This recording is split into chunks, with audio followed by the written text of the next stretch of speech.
too. Woo! Tastes good. Whole lot of gang shit, ladies and gentlemen. Welcome to the Game Over Greggy show, pre-show, starring me, Nick Scarpino, and Rocco from Mega64. What's up, everyone? This is the preamble. It's fun to be back at the table with you because I feel like it's been so long since you and I did something together. Yeah, it's been a lifetime. It's nice to be back in your arms. I'm not even the same person as I used to be. I came here before with a very pessimistic outlook, and now I'm here. I'm all positivity, posy vibes only. Posy now, vibes. I used to, whenever people would bring up all the Marvel movies, I'd be like, pfft. And now I'm all in. I'm on Wasp Man. I'm gonna do that. I'm gonna do that Iron Man. I'm gonna do that. If memory serves me correctly, this morning while I was reading subs on our Twitch channel, twitch.tv/kindoffunnygames, during the 11 a.m. show. I remember asking the question. Someone asked you, "Hey, do you still hate the Marvel movies?" And you said, and I quote, and I'm paraphrasing, "I saw Spider-Man: Homecoming, and it fucking sucked." No, actually, that's not. That wasn't what I said. I That was a said. direct quote. That's what I walked in and I was like, no. Let me clarify. Yeah, please clarify for me. My exact words were, "It was a piece of shit." Oh, a piece of shit. That's what I said. You're right. I don't want to see that. I don't want to see Iron Man, and Is this a bit? I don't want to see any of it. No, and it's not a bit. I don't care. I don't want to see it. Here's what I want to see. What do you want to see? Carnage. The Venom movie? Maximum Carnage. I want Green Jelly to do the soundtrack. Just bring it down a little bit. So I don't need the. I don't need. It's okay. It's okay. You I can don't keep need talking. this. I don't need He the sounds little great though, Nick. goofy kid. I just want to make sure. I don't need Iron Man to swoop in. Oh yeah. I don't Greg need. did a whole bunch different. No, I like Michael Keaton. I like him. Okay, he's all right. Just give me a movie with Michael Keaton. Make him a superhero. That'd be cool. That's what I want to see. We've talked about this a lot, but there is a 1% chance that Greg and I are going to get Kingdom Come off the ground, Just the starring trailer. Michael, You just want to do the Keaton Kingdom Come don't know what trailer. it is. and Don Draper. You right? remember Kingdom Come? Hit comic book. No. No, it's a hit comic book. I'm more of a manga guy. Oh, manga? Robert Yeah. White says, A "Hello, lot of the fellas." tentacles and Hi, Robert White. That's not the same. they do What's this up, thing. Mark? That's not the same thing. It's funny.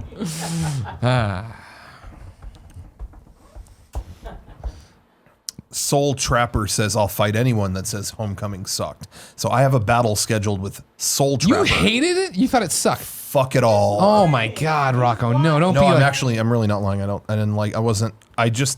This whole goofy thing. I just That looks can't bright do again. it. I don't care. This guy? No, the front monitor. Just don't care. Is it because of? Monitor looks great? Yeah, did Andy touch it again? I don't know, dude. You know, how But I fucking will Andy say- touches it? But I This noticed that I like The that main shot looks director. I great. thought the humor in the movie was like funny, good. I just, I've been out of the Marvel thing. Hey for a while. Jamie, you did not buy Oh, this so you're all done fun the clip Marvel talk. I like movies it. and all this stuff. I like to have fun. I'm not dead inside like None Greg. of them. Greg is the one that's dead inside that. What did I do? Nothing. You're great. You're I said great. no. What no? You're great. Okay. Mark Freeman just got platinum number 113. Life is Strange. What the fuck? A masterpiece. A masterpiece. But I need to 113 gotta put- platinums. What ending did you pick? Yeah, somebody fucked with it. Stop fucking with the front TV. Make the image brighter. Andy, did you fuck with the front TV? Andy, don't touch the front TV. Damn it! Andy? Damn it, Andy! What mangas are you reading recently, Rocco? Check it out. You got it. There's this collection called Shortcuts. It's funny. It's a lot of like dirty stories. If you like, Oh, they got the fucking tentacles. You're like, no, that's not. It's innocent. Yeah, you're supposed to change it back up. It's not like that. It's not like that. All right, what else are you reading? What are the other ones? I'm reading. All right, that's it right now. But I jump into One Piece every now and then. Oh, the Hey, it's One his- Piece, the it's his Warriors. design. Because the MCU logo is too bright. Just make it brighter. Andy, don't touch the TV anymore. Tell him, Rocco. Don't touch. Don't take the bait, Andy. Don't. Walk away. Andy, take the bait. Or at least Andy, fucking talk to me. damn it. Andy. He's getting a big head around here. I He think started to think he runs the joint. I think he just slammed the door. Shit. I say we put. Does he not know that I am the only person allowed to slam doors in this place? Junji Ito, that's what I'm talking about. You're reading about those spirals. You're reading about that shark. It's crawling around on the land. You shark. got to get Junji Ito. You got to get fucked Okay, up. quick question Sorry, about that was a bad word. No, say all the bad You words can you say want. all the bad words. Say all of them. My pastor's watching This, them. this shark that's crawling around, does it have feet or is it just It's like kinda- spider legs. Yeah, that's terrifying. Fuck. It comes through the How window. many It's of got them? tentacles. Robert too. White says How we're many getting a of them? real super fight in Daniel think- Cormier versus Stipe. Can you pull up think there was a Twitter lot of 'em. right now? Yeah. Yeah, it's gonna be a good And fight. compose a I think it's a tweet. bad idea for DC though. My God, I gotta be honest with you. compose a tweet. And then just click So we'll GIF. see what happens. Fun fact though, Got it. one of the guys that guest instructs at my jiu-jitsu gym is Daniel Cormier's wrestling coach. This is his BJJ coach. He was actually in the ring with him when he won the last you fight. pull it up? Isn't that cool? Does he know you by name? Type in Mike No, Shinoda. no, he doesn't care about me at all. I'm only taking a couple of his classes. He's waiting. What's happening is he's waiting to open his gym, evidently, or to do something until my instructors invite him over just to keep him in the Oh, thing. DA. Yes. The bottom right black and white one. Oh wow. Like that's Andy Cortez. Hold on, I'll show the Who else would it Give me a be? second. Give me a second. Nope, that was wrong. When you typed it in, the first one I thought even looked like it too. Everybody at home type in Mike Oh, Showdown. I'm showing them. They can Mike see Mike it. Showdown. Shinoda. Mike Shagohod. It's weird. It does Yeah, look a go lot back like him. and look at the other ones. Yeah, type it back in and don't click on them because before you enlarge them, they look really, really I'm big. over it, guys. There I'm you go. not. Mike This is fun. Shinoda. Mike. Oh, from Monsters Shinobi. Inc. Shinobi. It's Now, top Yeah, one that's looks like how Andy it- with yeah, short hair. Yeah. that definitely looks like Andy and a little cat outfit. Now, Yeah. type Like in Andy Cortez. Do we have any gifts of Andy Cortez? I hope so. Andy Cortez. Lame. Very lame. Can I do something? And Yeah. now I'm gonna be honest. This is a douchey move. Yeah, get you. But it's a little bit self-serving. Miller's search. doesn't have it. Search. No, forget that. Search hacker. Just search hacker. I hope it's the. I hope it's the like the 1992 movie Hackers. Wait. There's there one. I am, right there. Third one. Booyah. Oh yeah, you fucking hacking. That's all. That's all I gotta say. Dude, it's you and Jim Carrey. Are you kidding me? That's all I gotta say. So all you e-pirates out there, all you hackers out there, you can't mess with me. I'm the best. Number 3 GIF. Number 3. You know, Fuck I heard a y'all. long time ago they developed a saying for you, Rocco. You mess with the best, you die like the rest. And You that's know? just, and where the cookies at? That where the cookies at. Cats lick the butter. Don't. But we don't say that anymore because it's not always We true. have not. It's not true. And we already established, we found out where the cookies are at. They're at bit.ly/cookies. Or now, kindoffunny.com/cookies. There it is. Go there to support your local, Girl no, Scout. who was it? Or Someone Local K's? Girl It's Scout. not local. Or yeah, shop.mega64.com. That's all our Support stuff. Girl No Scouts. cookies, Stop. but that We're goes to us. supporting their charitable nonprofit organization. They've had their turn. They've gotten enough money year after year. I from mean, all of us. they Are keep we coming just waiting back. for the Girl Scouts organization to have some type of shit? Like, I'm not saying some bad, Well, the Boy cleansing Scouts stuff, have totally. always had their but like, stuff. there's some shady shit going on with the Girl Dude, I Scouts. swear to cookie- God, yeah, they're the selling sugar drugs. in They're the selling cookie. fucking drugs. Calories. Yeah. Did you see the one of there's a at the one I think it was a dispensary in Denver. The Girl Scouts had set up right outside. right It's outside. such a brilliant move. Why not? That's fucking genius. Yeah. I don't get it. Because they smoke weed. Sometimes you get the munchies. It's marijuana. You know what I mean? THC makes you want to Get get the some munchies. food. All right. Little in Girl you. Scout cookies. Well, news to all of us. Jeez. And I don't the know Girl one at home Scouts knows are what the you're talking devil. Well, you're not a drug abuser like Greg is. No. Listen, if my youth group is watching this, this is all unplanned, so I just go with whatever they say. Thank you. I don't know what that is. Whole congregation, it will see you on Thursday. Mark Freeman made the wrong choice in Life is Strange. He let big business get in his head and try to show you what morals are. You don't have to listen to them. Man. Fuck morals. You know what I mean? Joey Noel logged in his Kind of Funny Games, I believe, says the Girl Scouts aren't shady. I don't believe that for a Enough second. said.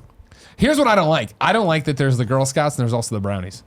Wait, those aren't the There's same the thing? precursor. The brownies are the littler ones, I don't. right? Well, first off, that's stupid because then it should be the women Scouts. Well, no, because that's The how- brownies Young aren't even adult. girls. It should be the YA scouts, That's the young like- adult scouts. Okay, sure. You and know, men I'm- should be able to be in it. I'm just saying. I'm just Here we saying, yeah, hey, hate to say it, but I keep it real. What about men's scouts? Yeah, they don't have one. Yeah. Those are called You know- Eagle Scouts once you hit a No. certain rank, right? Okay. Oh, that's true. Actually, Yeah, no, that's All true. right. Yeah, the birds get a group. Or That's it's just really called being an dope. adult and get a job. Get a fucking job. I Stop made- going to camp. I made a Girl Scout cry once, Nick, but I Tim, was a little don't- kid. I was a little You kid. power bomber? You I was power like bomber? 8. Should've no, led with that. It was the most 8-year-old bullshit of all time, where I called her a minty because her little outfit was like, it looked like it was mint colored, and I'm like, She was a junior. she was A a junior mint? mint. Yeah. Junior. Oh. Come here. No one can hear you. Come talk on the microphone. You're levels. I have a feeling Joey Noel might have been a Girl Scout. I definitely was a Girl Scout. So there are levels to Girl Good job, Scoutedness. Joey. You start out as a daisy and you have a blue apron, and then you're a what's next? A Blueapron.com. brownie, and then you have a brown little like vest thing. What is the adult one called? And then you're a junior. No. Yeah, then you're a junior and you're green, and then you're a cadet and you're navy blue. Yeah, so I called this little mint ass motherfucker a minty. Oh, Yeah, no. you got it. and Nailed she's it. Nailed it. burst in Wait, tears, and I keep called in going, the principal's office. It was bad. That's not your fault, though. Yeah. Oh, Were you yeah, being, here it were you is. trying to be Look, mean? There's the ranking.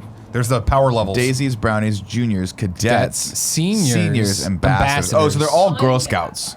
So the Girl Scouts, so brownies, you're still considered a Girl Wait, Scout. then. Oh, wait, hold on. At what level are they wearing green? That's at, Oh, is that cadets? I see. I'm That's guessing like black cadet. belt. That's like black belt. that is like a black belt. Joey, what's their eagle? I don't know. I didn't get that. I'm guessing ambassador, right? No, Like, ambassador's what's just the- 11 to 12. If you Yeah. hang, here's the thing: you hang out long enough, you graduate to these different rankings. That's all you have to do is hang around. Apparently. Man. No, you have to get like badges and shit. When I was in Not karate, karate. I had to fight to the top. That's funny because when I was in You stand karate, around? my mom Sell a just cookie? paid the monthly thing for like 6 months and I got a purple belt. Oh, really? Yeah, I just had kept going up fast. I had to go in front of like a judge when I was a kid. It was like they had a karate, like a guy was sitting there and you had to do the whole like. Oh yeah, we everything did you learned. kata, but I never had to fight someone. You never had to like fight never someone. We had to Right? we had to do like a sparring thing. Did you? Yeah, and I never kind of had like to. quit around then because I'm not competitive. I don't know. Like, let me just do shit in a room by myself. I you know? always wanted to spar, but the guys, but I used to take at I forget the name of it. It was like Kempo Karate. I thought you were gonna say I used to take it too far. Oh no, I brass knuckles. no, I used to like. My mom would tell me to. I'd have to get out of my pads because we used to have those like dumb rubber pads, Yeah, like the little yeah. foam pads that were like some were red, some were blue, and I wanted both pairs because I didn't want to I didn't want to choose between like whether blue Red or red. versus blue. Yeah, I just wanted to be like you had to pick a color. I was like, I mean, God, like you're I can't an pick awful red, blue, kid. awesome. Let me pick both. But I wanted to So your mom because I had wanted to red and a pay blue for one, both. and like I wanted to switch the helmet out. It Yeah. didn't matter. I wanted to spar so badly, but the only people in my class because I was a little bigger. I was a little big roly poly kid because I had heavy, so they put me in the adult class. So it was like me versus a bunch of 30-year-old dudes.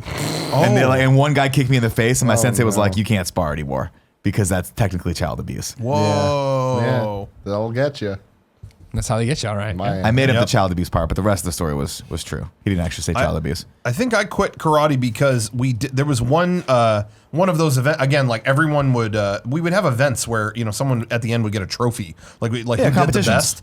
Yeah, but there was one where like every kid in that class was sick, basically. So it was just and you. so everyone went. By no, default. I was too, and I didn't go. And so basically, like the one kid from our class went to this citywide thing, and so he got the trophy by default. It was like, well, you showed up. Just gave him a black and belt. he like wrecked that class. Every week after that was like, well, guys, I'm the trophy winning. He acted like he was like karate master, and I remember like, oh, I just want to like kill this guy. I don't really want to be here. And he was like trying to like run the class because he won a Get a trophy trophy. because he wasn't sick.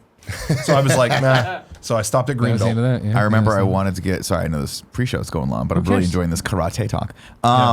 I remember they said when I came in, they were like, you have to wear a white gi until you hit purple belt, and then you can wear a black gi. Yeah. And I was like, that's fucking Black and purple, dude. cool as That's- shit. that's hot. So literally, I went all the way up until I got my purple belt, which I think only took like a year, maybe max. Got my black gi, wore it around, and then I was like, well, I could just wear the gi at home and not have to sweat or learn some shit. And my mom was like, well, I do like not having to pay for shit. So I quit, and she let me quit. And then you became self-trained. And I did become self-trained, and then I was the shadow boxer. Kevin did karate. I did. I also For a did very short Kempo. time. It was 2 years. Really? Yeah. Man, I It just was remember not having to short be at there all. and Stop. watch him. God, if you think. Oh, you're talking Kevin- about Taekwondo when I was younger. Was it? And that was also for a Taekwondo, year. yeah, He was such Taekwondo is a small little different. dude. I would love to see Kevin UFC fight. Just Well, like Kevin's brutal. No, He's no got holds his- barred yeah. Kevin out there. Yeah, he'd He's love out to. there. I'd love to do it. I got all this I don't pent-up know anger. that these days that I would like put my money that you could take down anyone. There was a time period knowing Kevin a couple years ago. can. I'm I can not saying, attest to that. Come. Kevin and I have wrestled. He can take me down. I still believe that. But He has I do excellent feel balance. like there was a time period where he could have took down 100% of the people. Wow. No joke. There was one time in the old apartment where Kevin and I were fucking around. We were tussling, and he did a foot sweep on me and fucking dropped that me. And I was at like, what IGN? the fuck? No, that was another time. When you and came I at him will like a never very forget- slow bear. I will never forget the feeling because he came at me like a very slow bear, like at my knees, and I just curled my arms around him and I went to lift him and I felt his bones they were frail. That was just my back cracking. That was not my frail bones. Frail My bones, all right. I have average bones. I My- put him my down bones because are I was very like, I'm average. gonna break something. No, that's not what I'm talking about. I'm talking about when we clinched up like judo style. Yeah, we I both clinched remember, each other, yeah. and you did just a little foot sweep, and I was Yeah. like, oh fuck, Kevin remembers judo. I miss it. I'm not gonna- I miss it. I'm not Judo gonna is fun. fuck I with did him. judo for only 6 months, It's fun. but it was in there. Yeah. You know. All right, let's do the show. You never forget judo We'll see you for the post show live or chat room. karate kempo, All right. Now we hide it. We don't get distracted. You see? and we go. Although we still need to Despacito. figure this out, Nick. What? Real quick. People keep talking. Let's give Do you we wanna 20 bring seconds Rocco on the up, too? clock. What's happening? Like you bring your chair. Oh, the like thing? do this. Higher? Yeah. I thought we were going the other way You with look it, so Nick. small. Either way. Okay, I like this way I'm better. a little boy. No.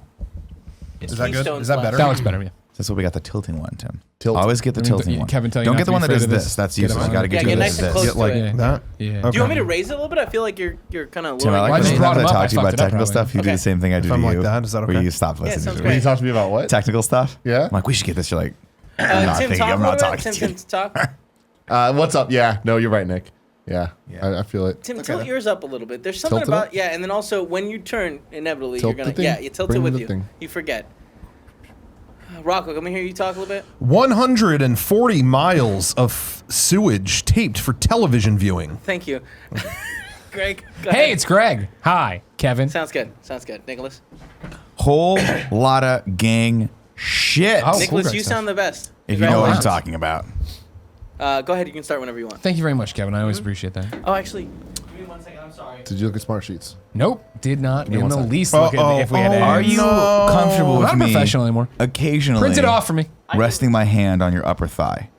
I'm asking Why for would your I ever stop consent. you? Why would just I ever asking stop for you? your consent Yeah, I'm down. right now.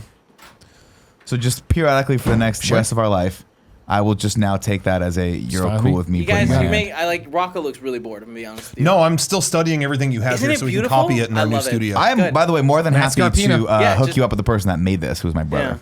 Sounds So if you good. guys have a Get budget, ready. he will work with it. This set's gonna look like a How park, much- park restroom after. right, yeah. Those It are the worst smells kind. like Do you know one that sometimes.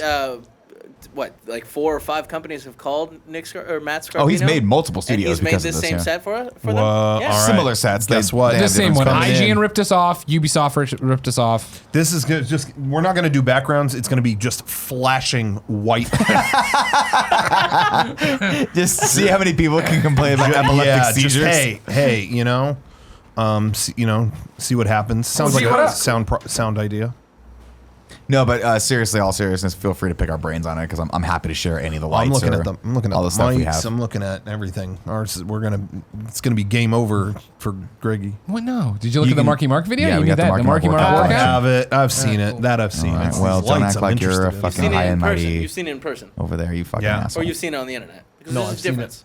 You can I've seen hold the it tape. here. I have the tape. We have a lot of crappy tapes at our studio. Did people send it to you? No, I think we got it at a thrift store. Oh, nice. Yeah. Nice. You earned it. We have like an NRA video where an animated eagle tells you that guns are okay. Well, they are okay. Yeah, The Eagles love Well, guns. if the eagle says it. Yeah, the Eagles, both the animal and the band. I mean, they I both don't love think guns. anyone's ever argued that guns aren't okay. It's shooting people that's bad, right? Well, it's when they fire bullets into people that. Yeah, that's exactly. I the think they absurd could look what's bad. cooler. That- So I do have a problem with the actual guns. Oh, They could you look actually have a cooler. problem with guns. Yeah, like make them look like Put some skins on them like Call of Duty. When do I get the Han Solo gun, but it's real? Sure. I would carry that around. I don't care about Yeah. the law.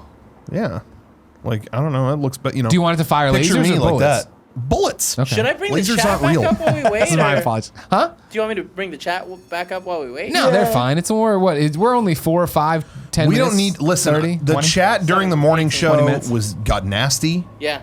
I don't Well, need. I mean, I don't you need kept to talking see. about how I'm- good Rocco, Lord of the sorry. Rings was. I got nasty in the chat. They were totally fine. Well, you and me were the however ones we talking however about. we got there, that's not. You were I keep talking it- That's about neither here nor there. Yeah, that's not my. David I mean, just Bowie's nobody likes bulge? Lord of the Rings. Let's just remember that. Yeah, David Bowie. You were talking bulge. about David Bowie's bulge in the movie Labyrinth, and I was agreeing that it was massive. Oh, Nick, turns Yeah. out she was 16 at the time. Yeah, we don't know that, Kevin. No. People were able to find that out. Were they? Jennifer Connelly? We don't know that for sure. Did Nick cross the Oh, lines? yeah, across many No, I lines. thought she was Did you 18, bring so what we I said needed? that she was a very upstanding human being. Are we sponsored? No. Oh, okay. Wait, So the printer isn't working for me. So what? I emailed you. Oh, okay. That's the best way. Sure. The things we need to make sure we mention the bracelets.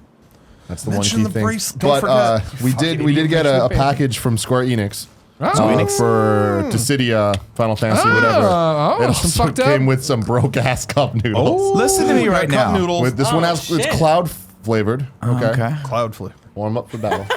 Damn, that's Heat that up with don't some eat that. Rocco. Don't And then fucking eat energy. that. Yeah, here we go.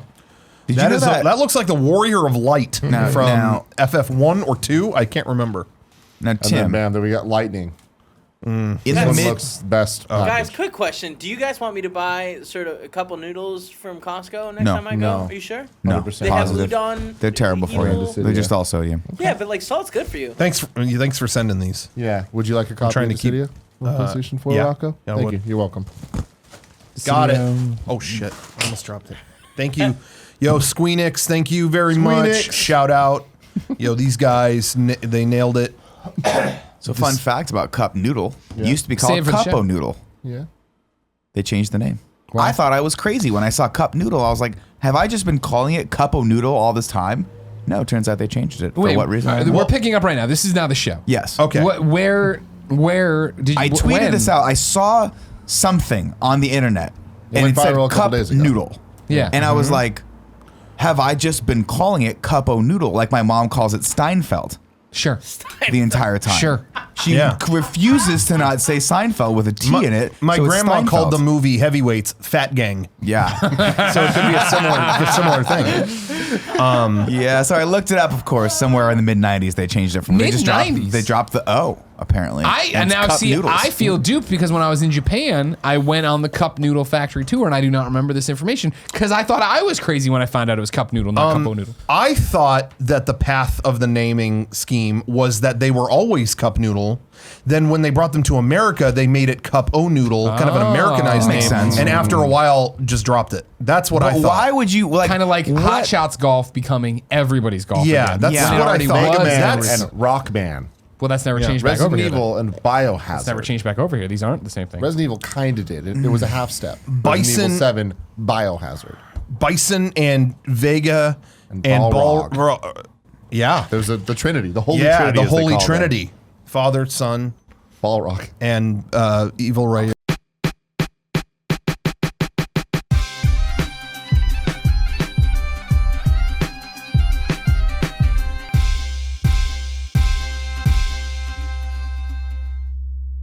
What's up, everybody? Welcome to the GameOverGreggy show. I'm one of your hosts, Greg Miller, alongside the producer/seducer, Nick Scarpino. Remember, during the show, you've given me consent to casually place my hand on your thigh. Here's my problem with you.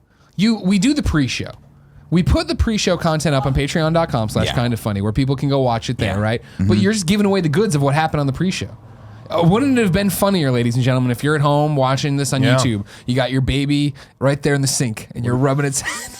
Yeah. I hope. All right. Hope that, Took all of 1 minute. 1 minute before you made yourself And you just laugh. look over, and Nick's hand is just disappearing under the table. Well, under my they can't see where my supple hand's thigh. going. Kevin, go back Do to it the again. wide real Do it quick. again. Oh, yeah, they know could that's out of definitely the- tell. that's out of the- that's out of does the comfort zone There for it's you. fine. Here it's questionable. There it's getting like we've disappeared into Gregland, into flavor country. On top of Old Smoke, over there, at Tim Gettys. Let Tim host. I love this. For the people wondering, Square Enix sent us cup noodles, so they're here. What? We're supposed to say, if you're wondering about this, go watch the pre-show on patreon.com/kindafunny. Do you want to recap every conversation? Could we redo the pre-show for people who aren't paying for it? Because that would be. Yeah. We talked about karate for a long And time. rounding out the group, Mega64's Rocco. Thank you. Thank you. Thank you for coming by. Thank you. You know, it's about time. I just want to say it's about time. You know, I know that the influence of this show has always been hip hop and hip hop music. Yeah. And I am here and I've done that. Give him a beat, Rocco rap. Ew.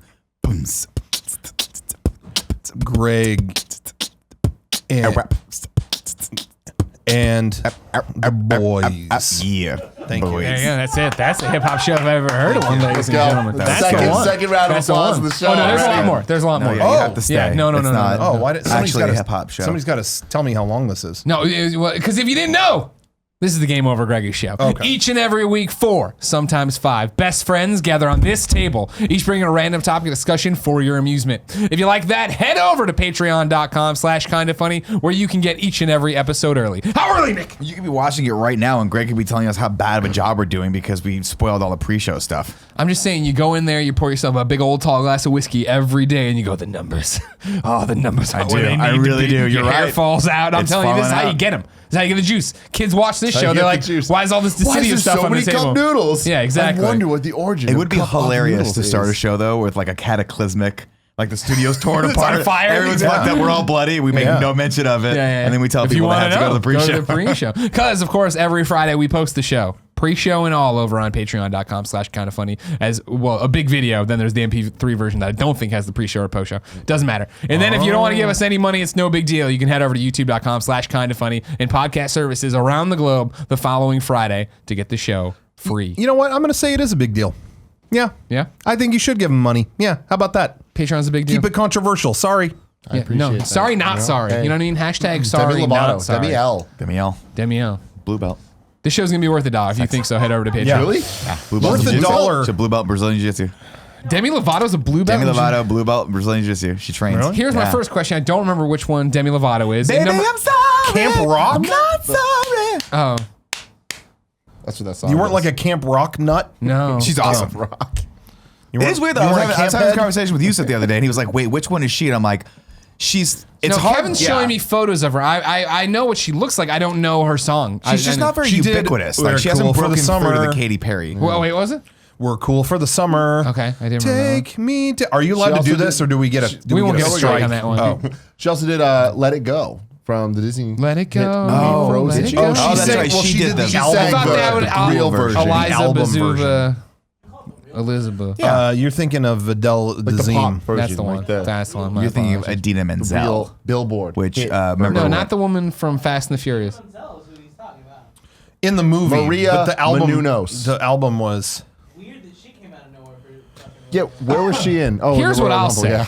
Here's what I'll say. If you're in one of these Disney animated flicks, Yeah. sing Yeah. your own fucking song. That's what I say too. I don't want Yeah. your Jonathan Taylor Thomas's voice sounder likes. I don't like your Aladdin's. We're gonna switch You it know, off. I here. Well, would- they nowadays did they in the do that, movie. though. They did in the movie. It was just what's her face? Demi Lovato did the album version. That's it. I In the would- movie, they Modern day, they don't have different singers. They don't do that anymore. Yeah. Don't Tangled. do it. yeah.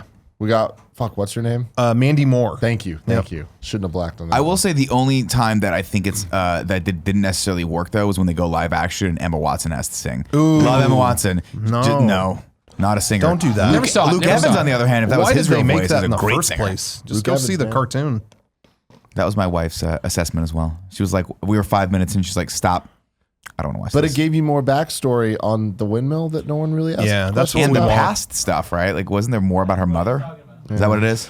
All right. Well, How come Warner Brothers doesn't get in on the live action remake thing? Do a live action Bugs, or a That'd be live terrifying. action Elmer Fudd. Yeah. I gotta Oh, Bugs I gotta Bunny. kill this fucking rabbit. You have. Okay, there it is.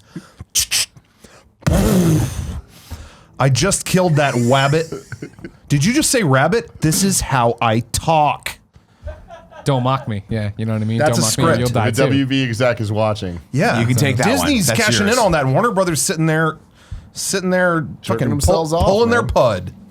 See? No! I told you. No! It is a real phrase. Don't. Pud is a Is that real not a phrase. phrase? No, it is. And they think I'm Your crazy. parents never said, "What are you pulling your pud in there?" No, my parents definitely didn't. But I say the Mine word didn't. pud all the time, and Tim's like, "That's not a real word." I'm like, "I think it Yeah. is." It's not even. It's not a real word. It's just gross. That's gross. Oh, it's Pud the worst sounds thing ever. nasty. That's not what I want to call It's- anybody's genitals. It's not good. Because you know it's limp.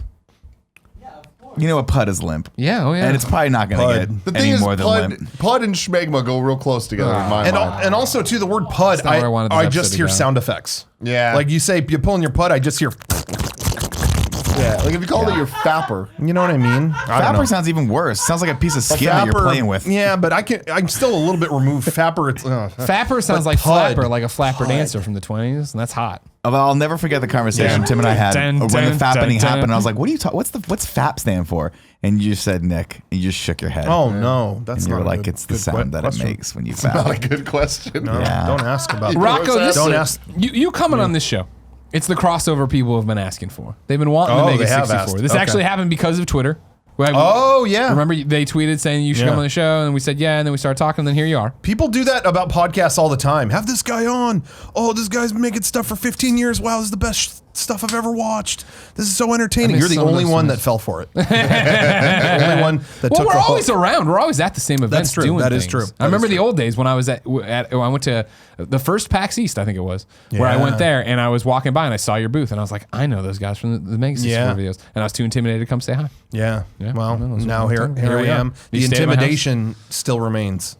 It's true. I won't look you in the eye. I'm afraid to. We've deemed then the internet episode. The internet. All of our topics somehow revolve around the internet or internet shenanigans. Yep. So Rocco, you go ahead and begin. What's your topic? Well, kind of what I was bringing up earlier is, the internet is very different now compared to, our group Mega64. We started, this is insane to think, but we started 15 years ago. Jesus. Which in internet time is like, that's like. You were putting it on VHS at the time. How old were you guys when you We started? really were. No. In all seriousness, we started as a public access show, and when we wanted to show like, oh, there's a band, we want to use their music. How do we show them all our stuff? We sent VHS tapes. That is not a joke, man. That's harrowing to think about. That is amazing. Yeah. But anyway, what was the question? Oh, so it's a very different place since back then. And so I wanted to ask these guys, what is something you miss? Back in those days, not everyone was on the internet. Now everyone and their mother is on the internet and, they're all sharing whatever. But back in the day, it was just us. And we had it to ourselves. What do you miss from those early days of the internet? A lot of stuff is better, but a lot of stuff may not be. So what do you think? I don't know. It's hard for me to come up with things that I actually miss that aren't just nostalgia, that aren't just things that I'm like, oh, that was, it's fun to remember that. But it's like, it's better now. Like thinking back, it's like, yeah, I miss things like Napster and I miss that music discovery era that I went through. But it's better now. You can just look on YouTube and listen to anything you want instantly. Or like Apple Music or whatever service for a few bucks, you have it. Yeah. You have everything. So that stuff is legally. great. Yeah. But then even more than that, it's like the idea of, everybody knows I love internet video. I've loved internet video for as long as it's existed. And man, as much as I loved it then, it's way easier to get now. Having to spend 3 days downloading videos because YouTube didn't exist. That wasn't fun. Yeah. So I wouldn't say I missed that. No. In terms of video, it's a lot more accessible. The thing about it, right, is I feel like when we talk about what we miss, it's not so much the quality of the experience, but it's the experience itself. Yeah. It is the nostalgia. Like, did you ever play Emily is Away? No. It's this amazing game. Tim and I have a bunch of Let's Plays up for Emily is Away and Emily is Away 2. I guess we have 2. But it's such a callback to, it's a game you play through Instant Messenger, just aim, right? So there's the dial-up sound, like, I know like, about that. doing that and getting the ding and the door closing on your buddy list, like those were like watching. I was like, holy shit, I missed that. And when you ask that, that's what I jumped to. But I think what it is it's what you're talking about, that there weren't that many people doing it and it was brand new. So it was the way you did it, right? It was that there was a routine that, like, when I'm gonna get on the internet, and I took over the phone, like, you know what I mean? Yeah, everybody off the phone. Mom, I'm gonna get on the internet for like an hour. The hour before I go to school, that's my time. Yeah, Everyone exactly. Off the fucking phone, and then you'd have the and like the connection and make sure. There was always, since I've always had trouble with PC from day one. There was like, is it gonna work? Is it going to connect? And then it would connect, and then it was like that one moment. We were AOL family, right? Of just like, me too. Welcome, and then it was like the deep breath of, you've got mail. And like, oh fuck, I have mail. Nickelodeon sent me some shitty flash thing. Yeah, I can't wait to see what this is. And you jump into it, and it was just like, there was like a processional to it. Oh yeah, I mean that's when I think back, I'm like that is I think the one thing I do miss is that there was. I feel like it was. We're never gonna feel like there's something really, really, really new like that technologically. On the internet, like it was in those first few days, right? Specifically, like think back to the days of YouTube, where people, and like you, for instance, like you used to use like big heavy MySpace user, and people could get discovered there, and you were like, what? Like you could be a fucking megastar because of the internet? Like that doesn't make any sense. You don't have to go through this weird like fucking Hollywood system that chews you up and spits you out or whatever. Or you have to like I had friends that would go and like work as like in the mailroom and PAs and things like that on lots just to try to make their way into trying to get whatever they could get. And then there's guys like Tim who are just like, nah, man, I figured out MySpace and make a Mario video, and then all of a sudden like your world skyrocket. So I just think like, I think back to those days, and I always think like, oh, if I knew then what I know now, right?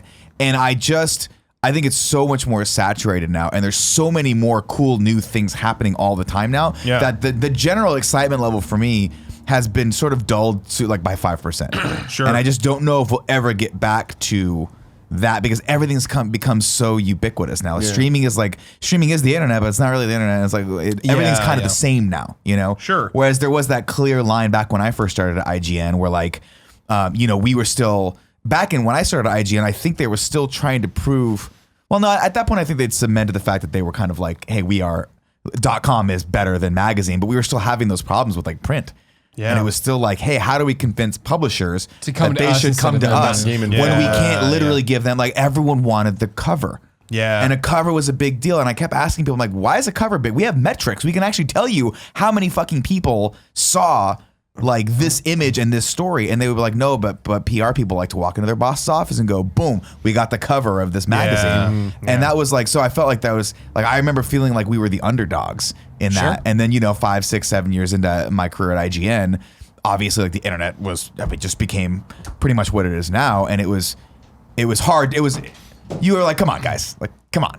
Then there was the fight with YouTube of then it became being YouTube, like, no, we're not going to give our content to YouTube. Yeah, we're not going to do a rev split with this company that's like, I think even at the time, like that was prior to Google buying them out, right? Well, yeah. So YouTube really like existed in 2005, and then it wasn't until like 2008-ish that people were getting partnered, and it wasn't really until 2010 that a lot of people were monetizing YouTube. Right. So it's like there was like a big kind of a lot of gaps there. So you look at people like Rooster Teeth and IGN and all these people that are now mega hits on YouTube. Yeah. They didn't even join YouTube, like didn't even upload videos until at least 2008. That's weird. Yeah. Rooster Teeth was especially like late to that. You know, it was like, well, after all this time, they're finally going to have a Flash player, you know, and then YouTube, and it was that. I remember thinking like, wow, that's crazy.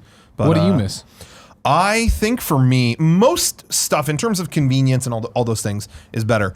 But I do miss some community aspects because back then it was just kind of niche groups on the internet. And so specifically with gaming, you would go to a forum for like Final Fantasy and it was just excitement. It was just, oh, 8 just came out. Wow. Oh, I can't believe this. Oh, the graphics. Wow. I hear 9 is coming out next year. No way. There's no way that'll be out next year. You know, you tell me there's a fucking 9? It was just celebration. You know what I mean? Yeah. It hadn't quite become the all, you know, now everyone's involved and it's like, well, Final Fantasy is the worst thing I've ever played. Well, why are you here then? It got more complicated, but in those times it was like, guys, today I got Star Ocean. You did? Wow. I haven't been able to find that. You know, I don't know, having a little bit more, it was kind of like a scarcity thing almost, you know, and so if you talk to someone who had played Final Fantasy 3 on Super Nintendo, you were like friends with them forever. You know what I mean? And now it's like, oh, you play it great. Like you just handed me. I remember, like I would do like AOL keyword search or whatever, right? Trying to figure out message boards and make it work. And I remember there was a DC Comics one, and I remember I'd go there and post about every issue and all the stuff. And I remember we got our first scanner, because we needed to do some project where my dad wanted to try to save all these old photos. And so we just had the scanner, and I would scan. I think everyone's dad did that. Yeah, right. It was like, this is future. I just came in and where my dad I'd had scan them and then print them and put them into a book or whatever, right? But it was, I'd go on there and share images from comics and we talk about it, and everybody was. And I remember when I felt, I've never felt more accomplished as a comic book fan at the time when I scanned this panel from Young Justice that had this character from Supergirl in it, and Peter David popped in, who's the writer or whatever, and was just like, oh man, I can't believe somebody found this already. I totally threw it in there. I missed it. And I was like, the creator speaking to me. You know what I mean? Like, this is insane. I think that's kind of a very interesting kind of breaking point for the internet of where it went from what it was to what it is, where I'm lucky enough that I grew up and the internet was essentially part of my life for my entire puberty on, right? Yeah, Peter. And you're pretty much like one of the first generations. Looking at the internet, like you're the internet generation. Born in 1989, it is probably the first generation of people that grew up with the internet totally being a thing. And like I had AIM from the moment I was trying to talk to girls. You know what I mean? Yeah. So I had that all going for me. But then it is, you talking about MySpace, like there was everyone wants to be a hipster, especially when it comes to music. Everyone wants to be like, I heard that shit first. Yeah, of course. Cool. And MySpace really gave me that ability where a lot of, like, I was always the first person to know about the bands that were going to make it, Macklemore, Gym Class Heroes, like all these groups were just like Ross. I could just or Lord even in more recent times. But it was like my friends would look to me and be like, oh, like Tim always knows what's up in the music. Is all I did was just follow like what was trending, like who were the self-starters on MySpace that were like getting featured and stuff. And Tila Tequila. Tila Nubian, Fuck. But it's like you can interact with these people. And that was the key difference is you being able to talk to the comic creator. It's like having that kind of two-way street, which is all that we do now. But again, you take it for granted now. Totally take it for granted. But like that was such a novelty and that differentiated them from, these mass marketed just things being thrown to us. In MySpace's infancy, I remember when the American Office, the Office debuted on NBC, and it was like not very high rated. Not that many people watched it, and very few people are on MySpace. And I remember I forgot what the actress's name who plays Pam. Jenna Fisher. Yep. Jenna Fisher had a MySpace, and it was like, I don't know, is this fake? But she would post pictures from the set, and it was like she had like 100 followers. And one of the nicest things that's ever been done is my friend Sean, when it was my birthday, he messaged her like, "Hey, Rocco loves this show." My friend Rocco. Is there anything you have, just like a free thing you could send? And she fully corresponded with him and took this a photo of the whole cast and got it signed by everyone in the cast. And I have this. It's like "Happy Birthday, Rocco" from Steve Carell and like all. Oh, that's it was awesome. when but no one was on MySpace. It was like her 100 friends, so she was doing stuff for all of them, and it was so personal. And awesome. So I still have that frame. That was really cool. That's fucking rad. Yeah, that's one of the things I think back to. Obviously, I'm always the person that's like slowest in the uptick here, and so I think it was just such a simpler time back then. Yeah. Where like if you wanted content, I mean, we're talking about obviously a specific moment in the internet where MySpace became big, and this is the time in my brain. This is when like DVRs or TiVo was becoming big, right? And so like TiVo. you weren't getting TiVo. content. Like it was just such an interesting time because you didn't look to the internet for content. Yeah. You looked at the internet for some level of like connectivity with other people, and that's what you're talking about, right? It's like when you were trying to figure out like forums or like even going back farther, like bulletin board systems, you had to really fucking want to connect with people to get your head wrapped around what the fuck these were, right? Yeah, and you really couldn't kind just of jump in. It was like, okay, I'm gonna see what everyone's kind of. See, I'm so lucky. I didn't have to experience any of that. Like for me, since day one, going to the internet was for content. Yeah. Like it was like when I wanted to watch movies, back then it was way easier to do it illegally than it is legally. Yeah. I mean, now it wasn't even possible legally back then, but people would rip DVDs, rip VHSs, and Did get you them not see uploaded. the little warning beforehand? It's like if you wouldn't steal a car. They didn't rip that part. So I didn't. See that they part. just cropped out the watermark. Yeah, but like that, just like that was just how that all went down, and like then with the advent of iTunes, that really changed that whole thing. Yeah. And it's crazy to see where we're at because it's like you talking about AOL and like having that you got mail and stuff. We still have that. It's just notifications on Twitter. Oh, sure. No. That's still there. But here, the thing is like the ceremony of it all is gone. Where like literally, flying back from Canada the weekend, like landing and be like, oh man, I've been on the internet in 6 hours. I can't wait to see tweets. And I popped on and in 10 minutes I had seen it all. And then I was like, it's that, how you do the cycle where it's like, I go to Twitter and I go to Instagram and I go to my thing. And then I went back and I go to Reddit and then I went back to Twitter and I was like, wait, what? And just put it put it away. Just scrolling. But that's funny. I remember when I got my first flip phone that had internet access. Yeah, me too. Motorola T720. Shout out to that. And then I remember going to try to find GameFAQs on it because I was addicted to looking at GameFAQs every night. Yeah. And I would just like look at all the boards and it was so shitty and such a cumbersome process because like the cell phone was not made for that, which I'm still T9 and all that shit. Right. And I was just like, I still forced myself to use it because I was like, the novelty of it was so cool. Or when the PSP came out, just being able to have movies on your fucking like portably was so cool and rad, even in a horrible aspect ratio and it being all weird and messed up and having to use your weird ass like codecs and shit. But like, it's just that's the type of stuff that I really think back on, and where now it's like I definitely take it for granted that I can look at Reset Era at any moment on my phone, and I do constantly throughout the day. Yeah. But I do want to bring up though, just going back to when you said you were an AOL family. Hell yeah. And you would just enter keywords because it would be like keyword Jack, and that would be Jack in the Box would have their own like menu of stuff or whatever. Wow. Me and groups of friends that I had on AOL, we would we would do the same thing. Yeah. And actually, there was a huge incident because we, through a series of random names, Shocker. we found a staff message board. It was like AOL, like back end staff stuff. And when you're that age, I'm like a preteen. Things that are funny to you are like random words. Like monkeys, dishwashers, and stuff. And They're still hilarious. you know what I mean? Just randomness, And one day I came home from school and my dad was just sitting there like, I got a letter from AOL today. We've been disconnected. It's like, what happened? Because that was my daily thing. Like, what? How could this happen? Someone told me that someone broke in to a staff message board, and I have the transcript. Eat some ham. Who wants ham?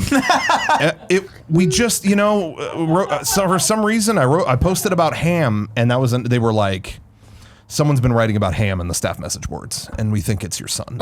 And so we had to like talk, and I had to like promise on the phone to never do it again, and they reconnected us. But that was a dark week. Oh, I can only imagine. The era where AOL would send you the disc in the mail for the free trial. And not even, they would just get them everywhere. They It didn't would even rain them on newspaper. Wired magazine, all those. Like, Yeah. remember they would pack them in, and you'd have to take the cellophane off, and it would drop off. You're like, not another goddamn disc. Kevin's dad delivered newspapers for a while, and they came with the disc. And there was one time, like, they'd keep him in his garage.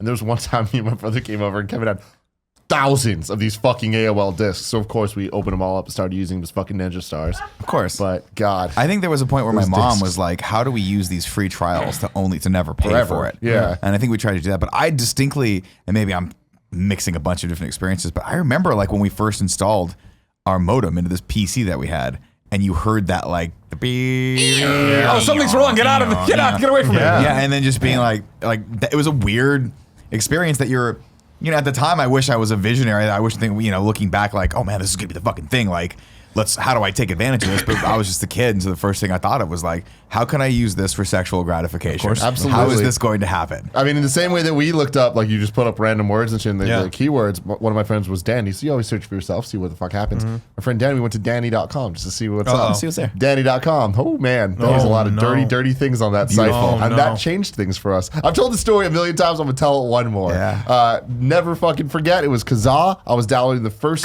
ever trailer for... No, it was LimeWire at this point. Downloading the first ever trailer for Final Fantasy X-2. I had read about it in EGM. I was so fucking stoked. I loved Final Fantasy X. I was like, they're pop stars. This is fucking weird. I'm so excited.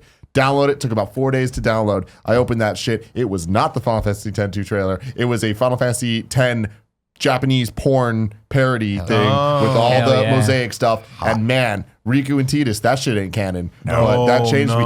But it was that video that, addicted to porn instantly. I was but I'm looking for Final Fantasy, but I can look for that shit. They may have just come and they might as well just come and throw cocaine right in your face. Oh my God. Like, I'm into it. Like, you're doing this no matter what. Well, I feel like we're treading an internet episode. Heatherbrook. I'm going to bring up my idea, but I still want to keep into it. This is the internet episode, what we're missing, all stuff. But my topic was, and / is, what the dumbest shit you use the internet for.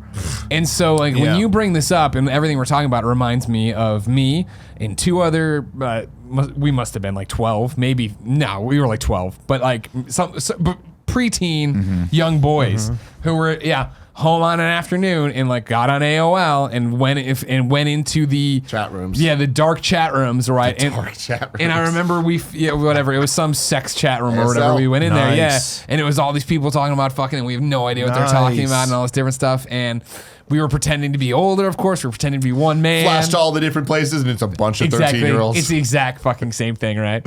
And eventually we were talking to this is graphic. This is graphic. I'll have you know. Oh no! But like one of the reasons I remember this all so well is that we thought everything that happened and this was so weird and crazy. And people talking about dicks and vaginas and shit, and like we're having art time and talk. Is that in our grand infinite wisdom, we enjoyed this conversation so much, Nick. We printed it all off. God. So we had like 26 pages. It was in the dot matrix print.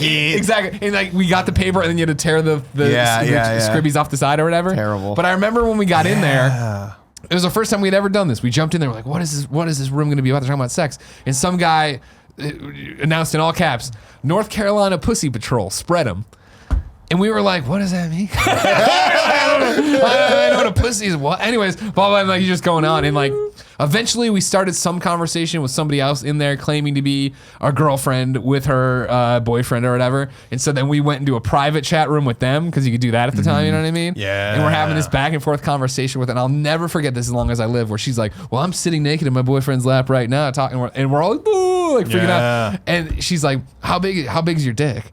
And we all had that moment of, how big is an adult dick? How big? What's crazy? 3 feet. 3.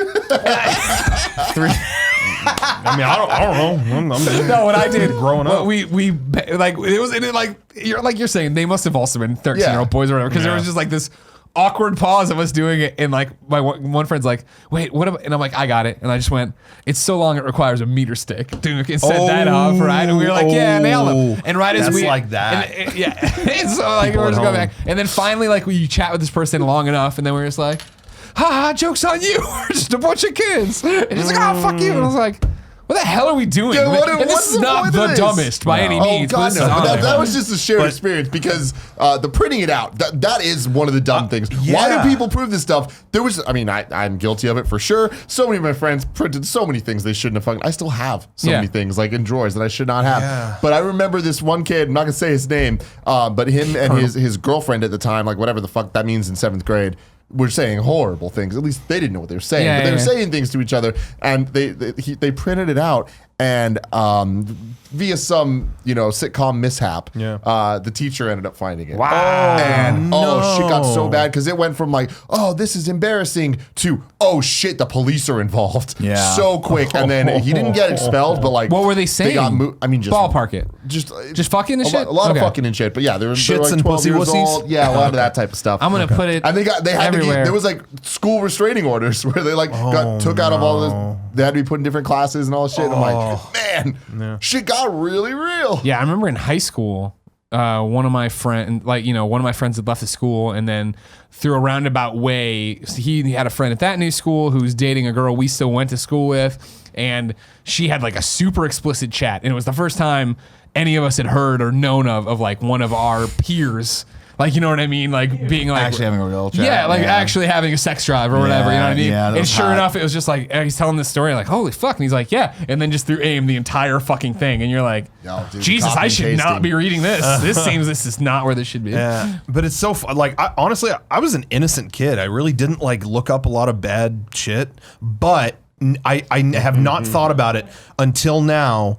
I had not thought about the printing out thing, because I'm just thinking about, there was a girl I had a crush on, and I got her AOL name, and that was like, because I was scared to call a girl on the phone. Forget it. Are you kidding? But on AOL, it was, how was your day? Oh, good. And I remember like some conversation with her where she was like really complimentary to me, and I like printed that. I remember like, now I have this and put it in my drawer. Put it in my dream journal. It was just like, that I haven't thought about that since that. Yeah. Wow. Well, that was the weirdest thing about AOL Instant Messenger, and like back to what we miss about it, was that weird connectivity it gave you all. And because it was so new and different, like you were having conversations with like people I would never talk to in school, not because I didn't like them or whatever, but like they're a girl in a different group, but for some reason you're the only few people on. Yeah, it's like, hey, what's going on? Oh, like, because you don't know what they're doing on their side of the screen or what's going on and all this different stuff. What's funny, and I keep taking everything and just putting it into modern times. Like that still exists. It's just different. Like with text messages and with threads and stuff. But social media, like the fact that we're all influencers or whatever the fuck you want to call it, where we make content.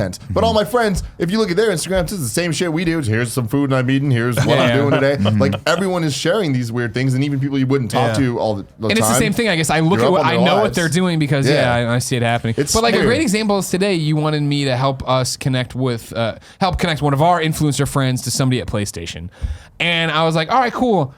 It feels weird dropping this email because like the weirdest thing I thought of when I got to IGN was, when I was leaving college, it was very much like, cool, I'm getting a real job. I'm going to work at a newspaper.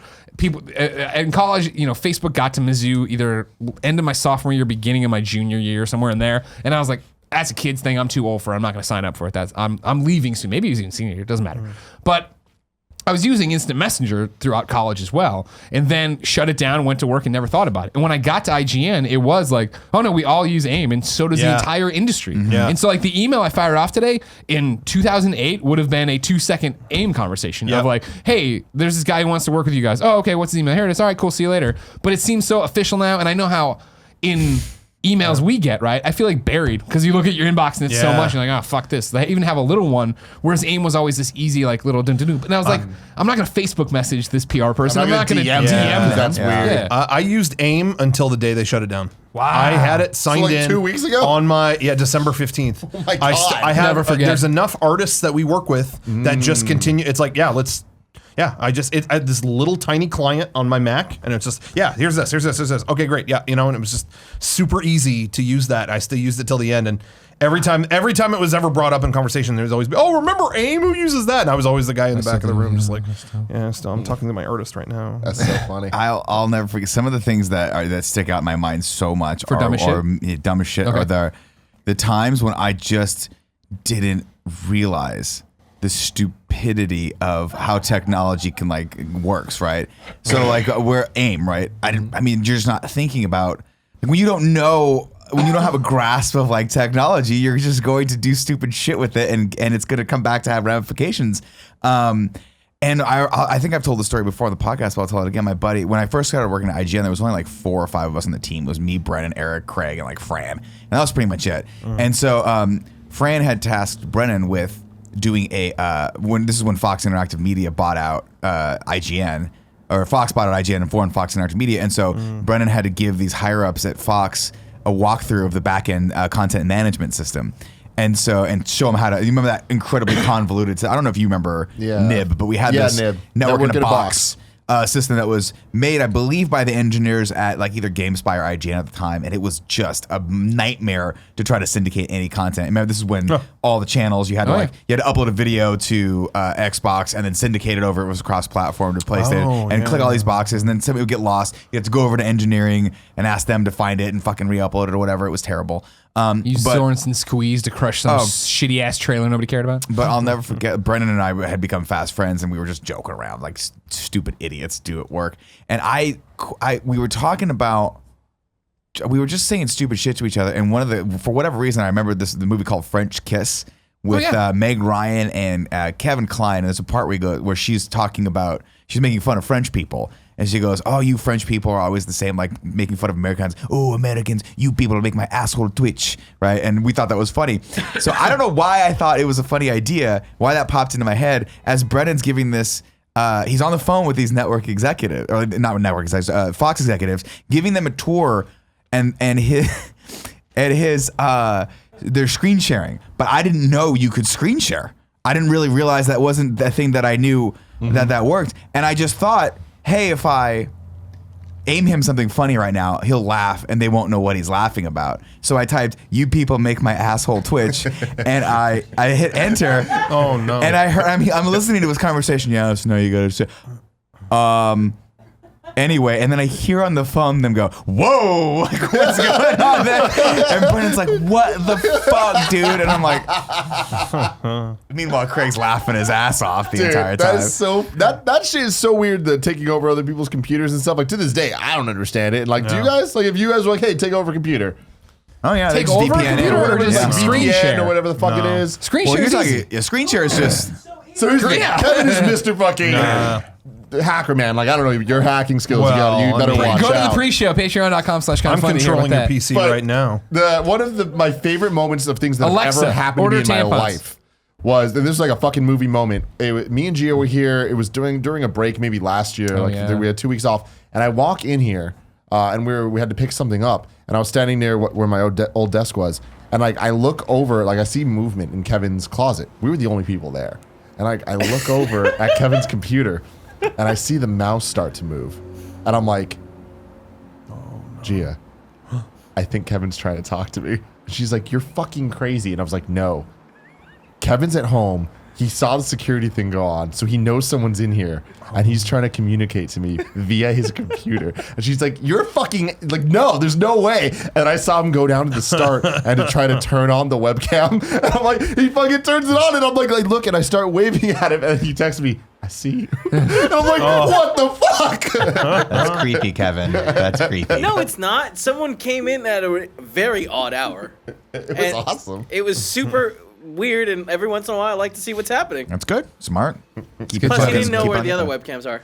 What's that? Nothing. Don't worry about it. No Okay. worries. All right. Cool. Another one for me. This is the one I think of when I think of the dumbest shit I've done on the onlines, the internet. Right. As a kid, again, what you're talking about, it was a smaller community, Rocco. Yeah. We didn't know what we're doing, and I was so excited. I always talk about what for now that we fill this best friend role, right, where we get to talk to the community and engage and meet, and there's all these different ways. But I do it and feel that where it comes from in my heart, right, is the fact that in my group of friends, I was the video game and comic guy. Yeah. My other friends might like it, but they didn't love it. Totally. They weren't reading That was me EGM. too. Yeah, Yeah. exactly. They weren't all over GamePro or Wizard Magazine. Yeah, or whatever. yeah. And so when the internet came, I saw it as such an easy way to connect with all those people. And that led to so many weird things where I joined this group that was, it would be role playing, I guess, but it's not live action because we weren't in person. It was just chat room role playing. Chat room role playing where we each had, I was Superboy, of course. Other people were other superheroes, and we'd go in there and have like fucking fights and say what you're doing, and then like inevitably argue about if you dodged that fireball or how that would have worked or whatever. Well, that's all well and good. Then, and I used to like go hang out with my real friends and then be like, oh, fuck, I got to bike home. Well, what's going on? You got a curfew? No, I'm meeting up with these people to fucking go into a chat room and role play as superheroes. All right. And like all my friends, for their credit, were like, all right, your whatever. friends know you. If they're your friends at that point, yeah, we know. But here's the one. This is my dumbest, one of my dumbest things on the internet. In retrospect, I found online a website that was a Green Lantern Corps where you went there and you registered as a Green Lantern, your own Green Lantern. You had they assigned you a sector to protect and all this shit. And then very similarly, you'd meet up in chat rooms and fucking role play being a Green Lantern and talk about all this shit and stuff. Very cool idea, Tim. Very cool idea. All right. Sure.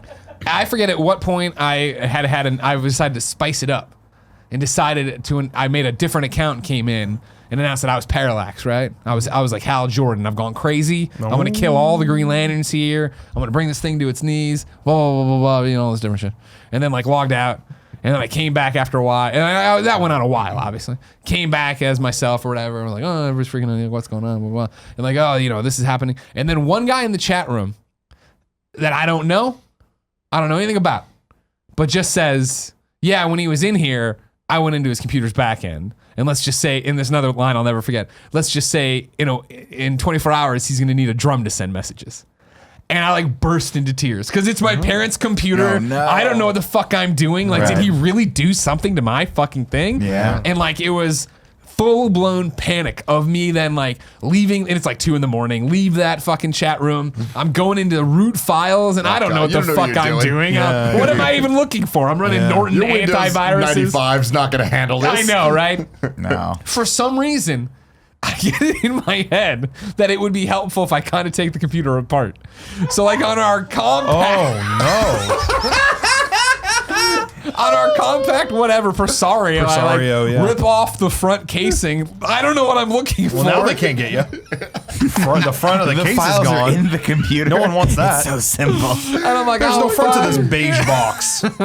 Now what? I'm looking. I can't find anything. I try to put it back together. I can't put it back together really well. It's like now 3:34 in the morning, right? Yeah. And it's off. So I turn it back on, but because the thing had been put on wrong, immediately goes like, he's like, crying again, back to crying. I'm like, it's happening. The prophecy is true. How old were you when this was happening? I don't know. I wasn't in high school for sure. Okay. I mean, junior high. You know what I mean? Like, it's like probably, it would have been probably our third PC, if that makes sense. Or something like that. Even going along that, like you guys talk about the things that, like just memories of those, like the first time you got a virus and you like you had to explain to your parents. And they're like, what happened? You're like, I don't know. I was just searching normal, non-adult websites, and I don't know why there are a bunch of dicks on the screen right now, Mom. I don't know why. You looking for cute singles in your area? Yeah, it's like, hey, they would just pop up, and you just start clicking them, and the more you click. This is the worst, man. See, I was never responsible for any virus on the family computer because I was like smart about it. I was like painting yourself as an angel. I really was like an innocent kid. I kept to my interests. I was looking up Power Rangers or Ren and Stimpy or whatever. But I knew like don't open stuff. Okay, don't open attachments. Like I was knowledgeable about all that.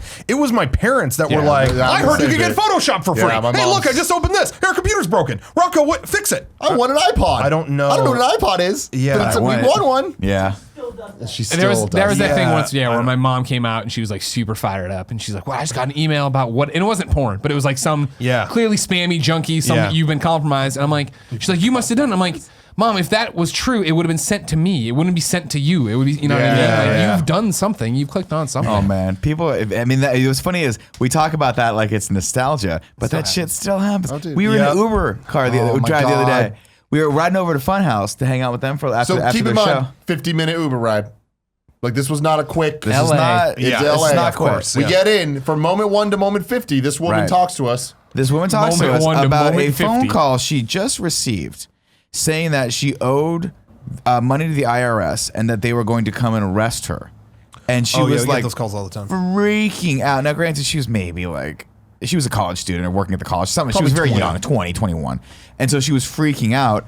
And I was like, no, I think that's a pretty known scam. Like, don't worry about it. And she's like, I know, but I'm just like, I can't afford to like have these people like, I don't know where it's going to go. Like, do you think they hacked into my email? I'm like, I don't think they hacked your No, I email think- through I your think phone they're for a good. phone call.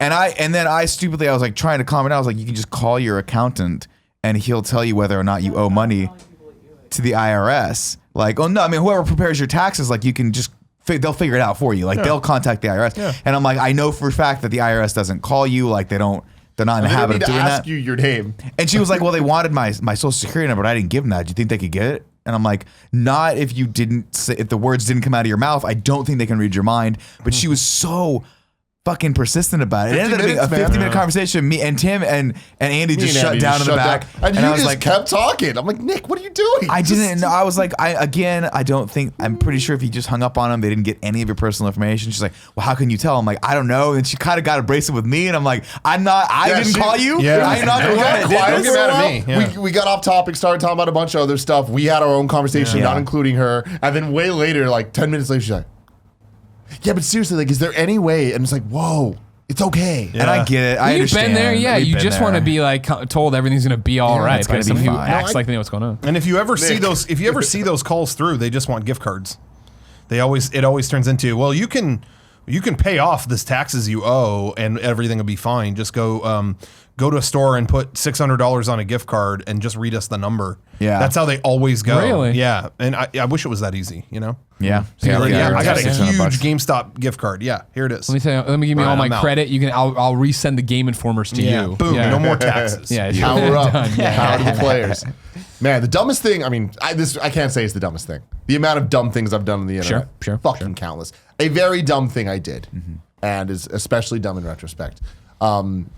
Most people would not be shocked to know it involved me and my good friend Alfredo Diaz. Of course. When we were in high school, it must have been MySpace popping the fuck off. We pretty popular on MySpace. It was kind of our thing. there you You were go. a thing. And we thought it would be funny. There was one time we're at my house, literally on MySpace, looking at people's top 8s and whatnot, right? Sure. Click on one, and like there was some girl, and like in the same time that you'd look at Instagram now, and you're like, what's this girl thinking? Like, why did she take this picture? Like, this is what Yeah. this must have took 10 hours to fucking light and pose. I was like, how funny would it be if we recreated every single photo this girl has in her profile picture? That is pretty funny. And like just shot for Good shot. It was her solid and her skit. boyfriend, right? Like whatever. So me and Alfredo went through and spent an hour really shittily recreating all these pictures, and then we both changed all of our profile pictures to be it and just didn't say anything, and then people eventually saw and noticed. It was funny. Then we did it again to someone else, and it was funny. Then we did it again to someone else, and it was funny. Then it got to one girl, and like she got so freaked the fuck out. Yeah, And she was like, holy shit, this is fucking creepy and whatever. And we're like, yo, we just be like, yo, no, it's not like that. Like, it's just funny. And she got really scared, and it got like kind of serious. I was like, fuck. And like we had to apologize and shit. Yeah. But it was like, man, we're just trying to make people laugh. That's just a joke. But again, Maybe that a goes BuzzFeed back to article people now. not understanding. Exactly. And that's the thing is too, we're still in that period of people really trying to figure out what the internet is. Like it's always Yeah. in flux. We're in that period where people are still, we're trying to figure out how to connect with people the right way without there being like friction. And there's still just, obviously if you go on Twitter any given day, there's a ton of friction still. But that's just part of the learning curve, you know? Yeah, totally. I mean, it was one of those things where she's like, like she wrote this whole Like, you guys didn't do anything wrong. assessment. There's nothing wrong with These guys are that. stalking me and whatever. I'm like, whoa. You know, It to be went fair, from- you were stalking 3 other people too. You're not the only one. It went from being funny to like being like, we were like, oh shit, and so we stopped doing that. Yeah, stuff. of course. But it was really funny. It's hilarious. It's like that. It's like that. The dad and son who's taking the same picture every year, Oh yeah. which I've never actually That clicked sounds on because lame. it's like a. I don't know what I'm just calling it like it is. That's why we're like, you're a straight shooter. Sound like him. No, I think Never invite him back. We did the same thing too, where it was like I remember like a sleepover, and then everybody gets on the computer, and we made an AIM sub account, and then you start acting like you're a girl, and you try to catfish some guy, and Well, give him a bad phone number. the sweet little baby angel that was the 1122, but instead of the ones, it was like capital L's, or lowercase L's. So like you trick them because they see it and they're like, oh, or the like a capital I and a lowercase L look exactly the same. Sure. Oh yeah. Now So you're it's talking like, about. do you I'm think sorry. that like You're these talking to the people right are talking person. to him? Yeah. No, you ain't talking God, to we the were right no fucked good. up. Man, I would have got you so bad, Nick. I wish that we were friends. Here's the deal. I would have fucked You your wouldn't life have up. because I was very, very fucking weird on AIM. Like, I don't know. I don't remember. You're so normal in real life. No. But I was You're- like, you're an AIM I freak. just, for whatever reason, That's adopted this kink. really fucking weird persona. I had like 5 or 6 different handles, and they were all some iteration of big dick something. Like, one of them was foot long dong, and the other one I remember was hung like a bear.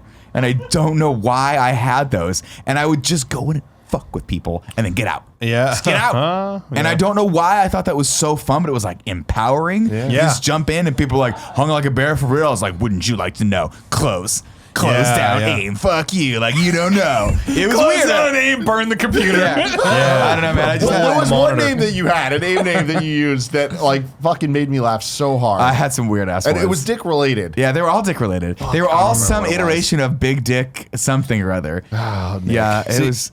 I remember when AOL, there was one night when they announced silently, but they did announce, oh, we're going to allow longer screen names starting at midnight. And I remember being on my computer at midnight, and I reserved a ton of names on AOL. So I reserved Super Saiyan Goku, like Kentucky Fried Chicken, just like brand names and stuff. Yeah. And I there were a couple times I got offers like, I want Super Saiyan Goku.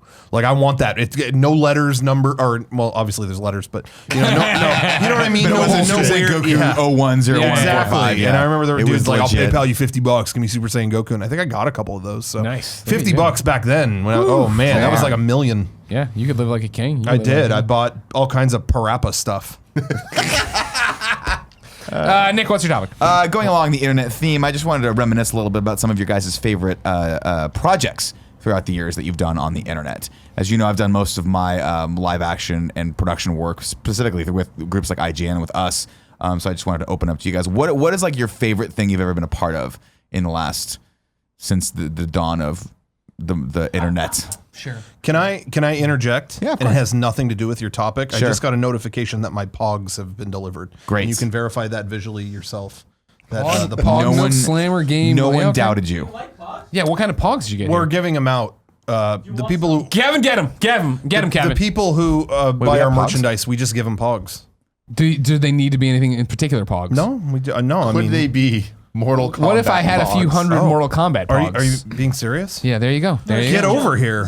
Wait, why do we have so many pogs and why aren't we giving those away to our audience? Because Yeah, Dan Reichert hey. brought a bunch of giant bomb garbage here one day. Oh, like that this giant gummy. If you want a giant, there's a 5-pound gummy bear over there too. If you want that. What a genius thing, Pogs. Oh, and we got the metallic Well, hold variant. on. We got the Nick, metallic variant. Please expand. These This? must cost nothing to make, and they sold true. these things to kids. Yeah. It's similar to that new Nintendo thing where they were like, we ordered a bunch of pizzas. The boxes are still here. What do we do with them? Someone threw a controller into the box and was like, genius. Let's market Now, it. speaking of genius ideas, Nick, there's Market a lot it. of times that you name Kind of Funny morning shows things, and I look at you and I shake my head. I'm like, Nick, why would you headline a video of this? Mm-hmm. That's the worst name of all time. I was looking back at some analytics, Greg, Yeah, lay it on me. and there was an God. episode of Kind of Funny Games Daily about the Nintendo Labo. Sure. And you actually titled that video Nintendo Labo Gabbo.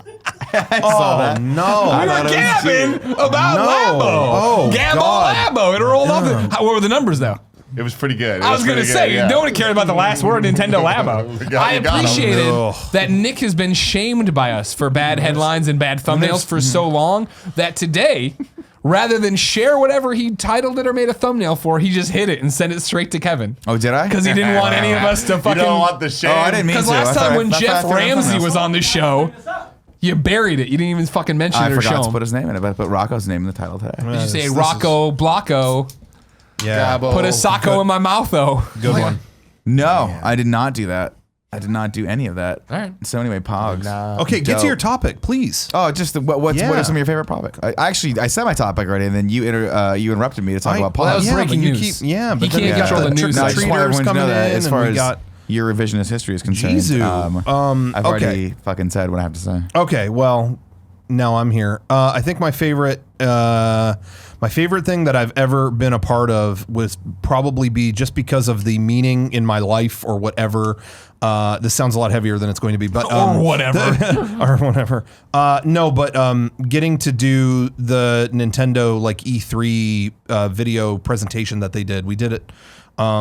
We did it 1 year, and then again the next year they just asked us to direct it. Like we weren't even in it. It was it the Adult Swim or Robot Chicken looking one? No. We did prior to that. There was the two that we did was when Reggie was a robot, Visa Mech, because I'm in that, so that makes sense that we did that. But then the second one we did, they just they just wanted us to direct it. Was the where Reggie has to train for the tournament. Oh, for Smash Brothers. Yeah, so that was one. They wanted to do something different, but they still liked working with us, and that was like really flattering. Like it wasn't just we want a Mega64 video. It was like, hey, we trust you. Would you make this? And it was like for Nintendo's that was like E3. Yeah, that was like incredibly like gratifying. You know what I mean? Like that. How was does really that relationship start? Because I obviously I've known about Mega64 forever, and I would always think like how funny it is, and like I love the ones where you're just running around fucking with people and you're Tetris pieces, or you're rolling through asking people, being weird at flea markets or whatever, scaring everybody. But like, how does that translate over then to, hey, now we want you to come make a Nintendo thing? We saw you almost get arrested as the Journey guys. How do you? How do you want to come do this with Reggie? Well, we do a few. There's a lot of different types of videos that we do, and that's obviously one genre of video, I guess. But we've been really lucky and to tie it back to Nintendo.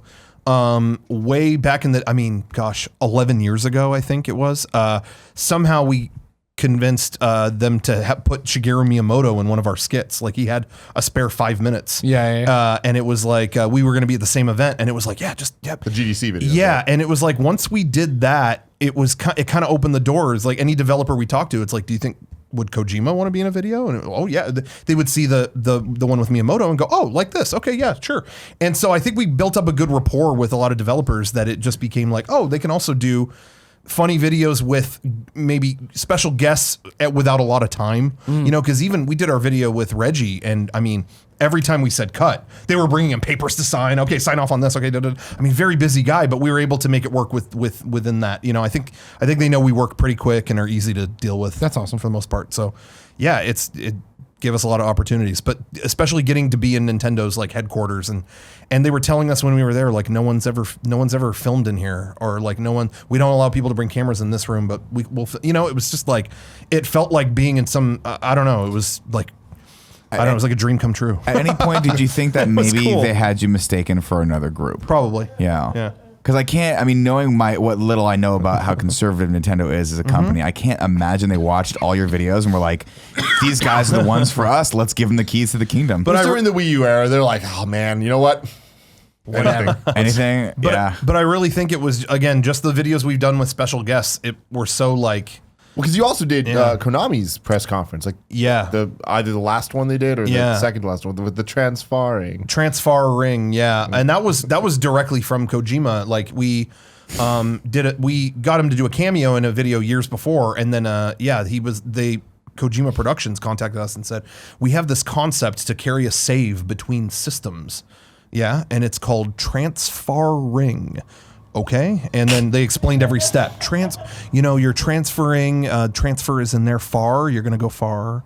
Ring, it's a ring of connectivity. It was like this is very Kojima. But it was so flattering. And, they were sending me videos from their office every day, just like, hey, here's how it's working so far. I've got Peace Walker here, and now it's working on there. It was really like special. It was really neat. And they were very like, kind of let us have a blank slate on that to do whatever. And I have to give credit to Nintendo too. The one that we did with Reggie as the robot that I was piloting, that was the first concept we pitched, and they were really cool. I mean, they gave us all the freedom that we wanted. Obviously there's a couple things that are like, okay, marketing wise, I think we need to say this and not that. But you expect that, that's not. But they were really cool about everything, and that was the first idea we had. They emailed us before I got on a plane. I think I was leaving PAX that year, and it was like, oh my gosh, they want us to do a presentation. What would we do? And I was like falling asleep on the plane, and I had this dream about piloting Reggie like an Evangelion. Like, I don't know why. Like, I was in the Iron Man suit, and you could see the HUD on me, and it was like, why did what does that say? Psychologically, what does that mean? I don't know. And I told the other guys that I was like, what if I try to get all the E3 secrets by disguising myself as him, and I'm like in a robot?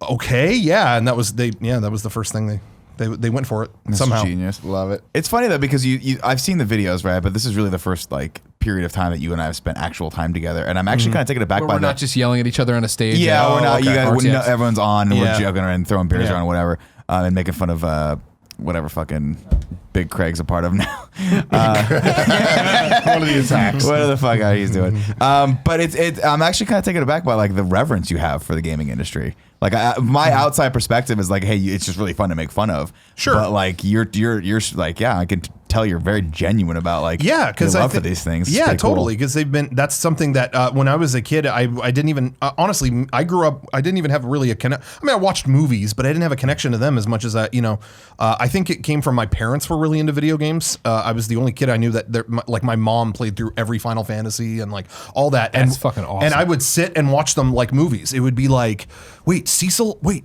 Golbez is his brother? Like, oh my god, that was my Star Wars kind of. You know what I mean? And that was I don't know. I was just it came at a good time. Yeah, it was actually Star Wars. There was a Star Wars. You're too, right. when You're we right. were kids. I just wanted you to know that. Yeah, that's true. Yeah. But I've seen them. But yeah, so good that ones. was just I don't know. That was always very poignant to me. Yeah. So I don't know. But I've never been afraid to make fun of stuff. That doesn't mean I hate it. You know what I mean? Yeah, I that's just always feel a like distinction. It's hard to make that though because you guys have a very edgy style, and Yeah. I think it's difficult for. I mean, I know you, but it's difficult for me to look at those and then be like, and then see that like, how does Nintendo then go?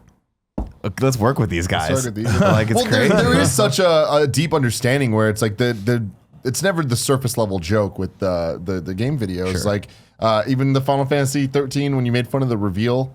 Of Oh, it, yeah. like of you walking through the history of Final Fantasy Yeah, or whatever. yeah. It's like you need a deep understanding of Final Fantasy for that to hit and for that to make sense. Sure. And also even things like I remember when I first watched all the more the prank videos or whatever the fuck they're called. Yeah, You yeah. know, like Not really. they're not I'm pranks. scared of the word pranks Yeah, because it's not- just a prank. It's not like that. tricking people into a thing. It's But just the more like acting like a goofball in public. Yeah, videos. just being weird. And it's like, watching the Paperboy one and watching Luigi's Mansion, things I'm Yeah. familiar with. But I didn't play Paperboy, Shenmue, but I'm like, I like these guys. It's funny. So I watched it and it's like watching it like, oh, these guys love these games. Like there's actually a yeah. And then I saw the Elite Beat Agents one. I'm like, oh, well, this is the greatest thing of all fucking time. And it's things like that Thanks. where I can see Nintendo looking at that and being like, man, like, these guys, they do fans. care. They're Yeah. fans. They're not making fun of us. They're making fun Yeah. with us because they love the thing. And it's always better. Some videos that we do, it's like, okay, I haven't really played this, but it just looks so goofy. Let's do a video Yeah. about it. But the best one, we ought to learn because I think the best ones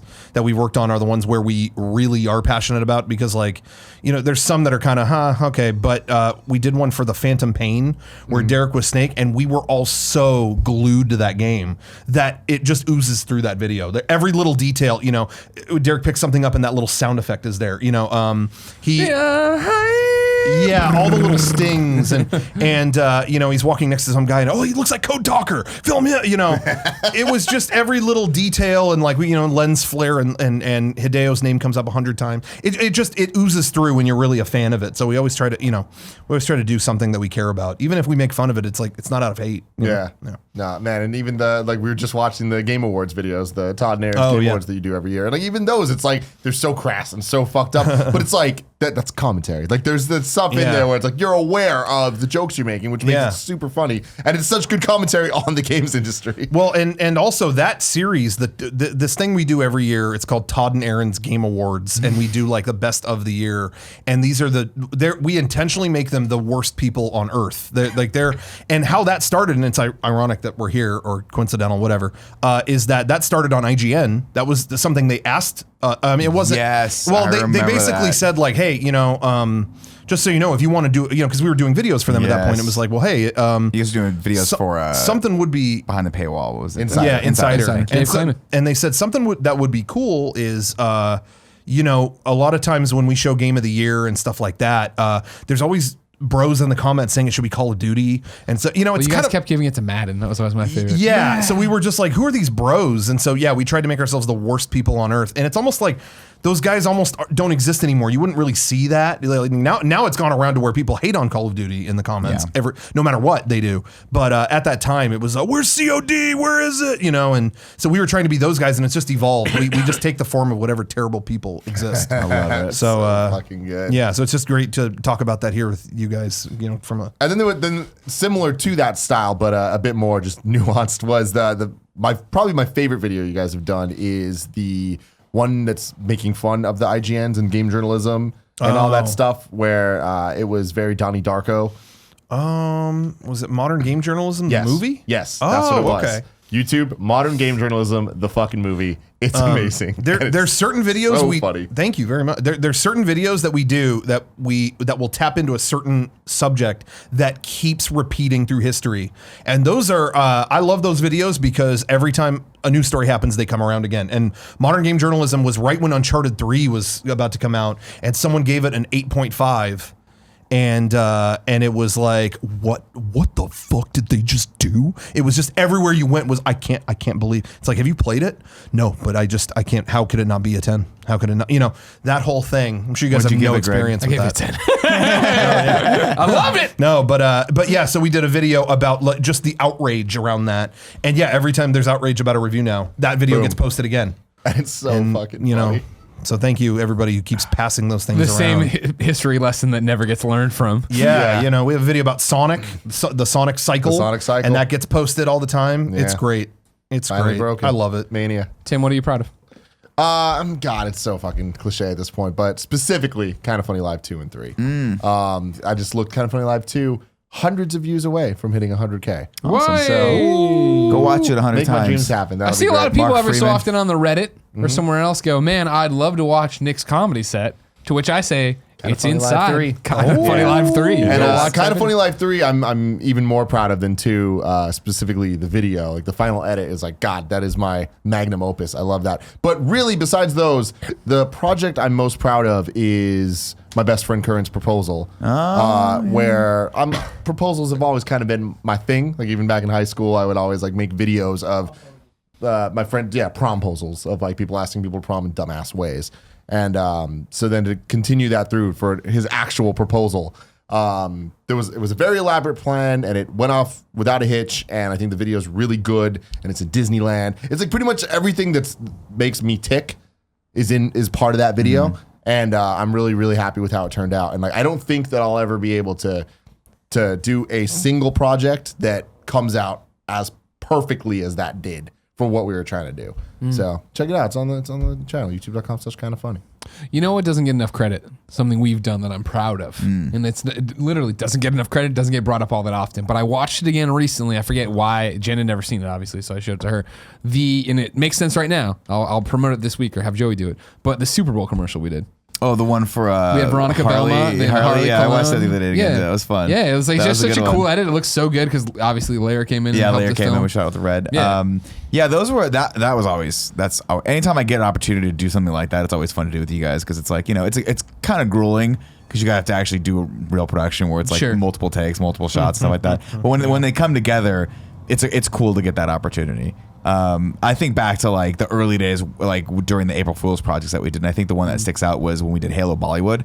And it's not that I'm most proud of that because it was a weird idea that Per Schneider had, and he was like we were just sitting around a room and I was trying to get people to give ideas because obviously I had zero context. Like, back in 2006 or 7, whenever we did that. Was it 8? I think it was 2008. Yeah, probably 8. Whenever we did that, because we had done the Legend of Zelda thing, and Fran was like, "Hey, we should do another one of these." And I was like, "Well, I'd love to take the opportunity to like spearhead this because I want to get more of that level of production like experience." And I thought that it'd be cool to get it through IGN.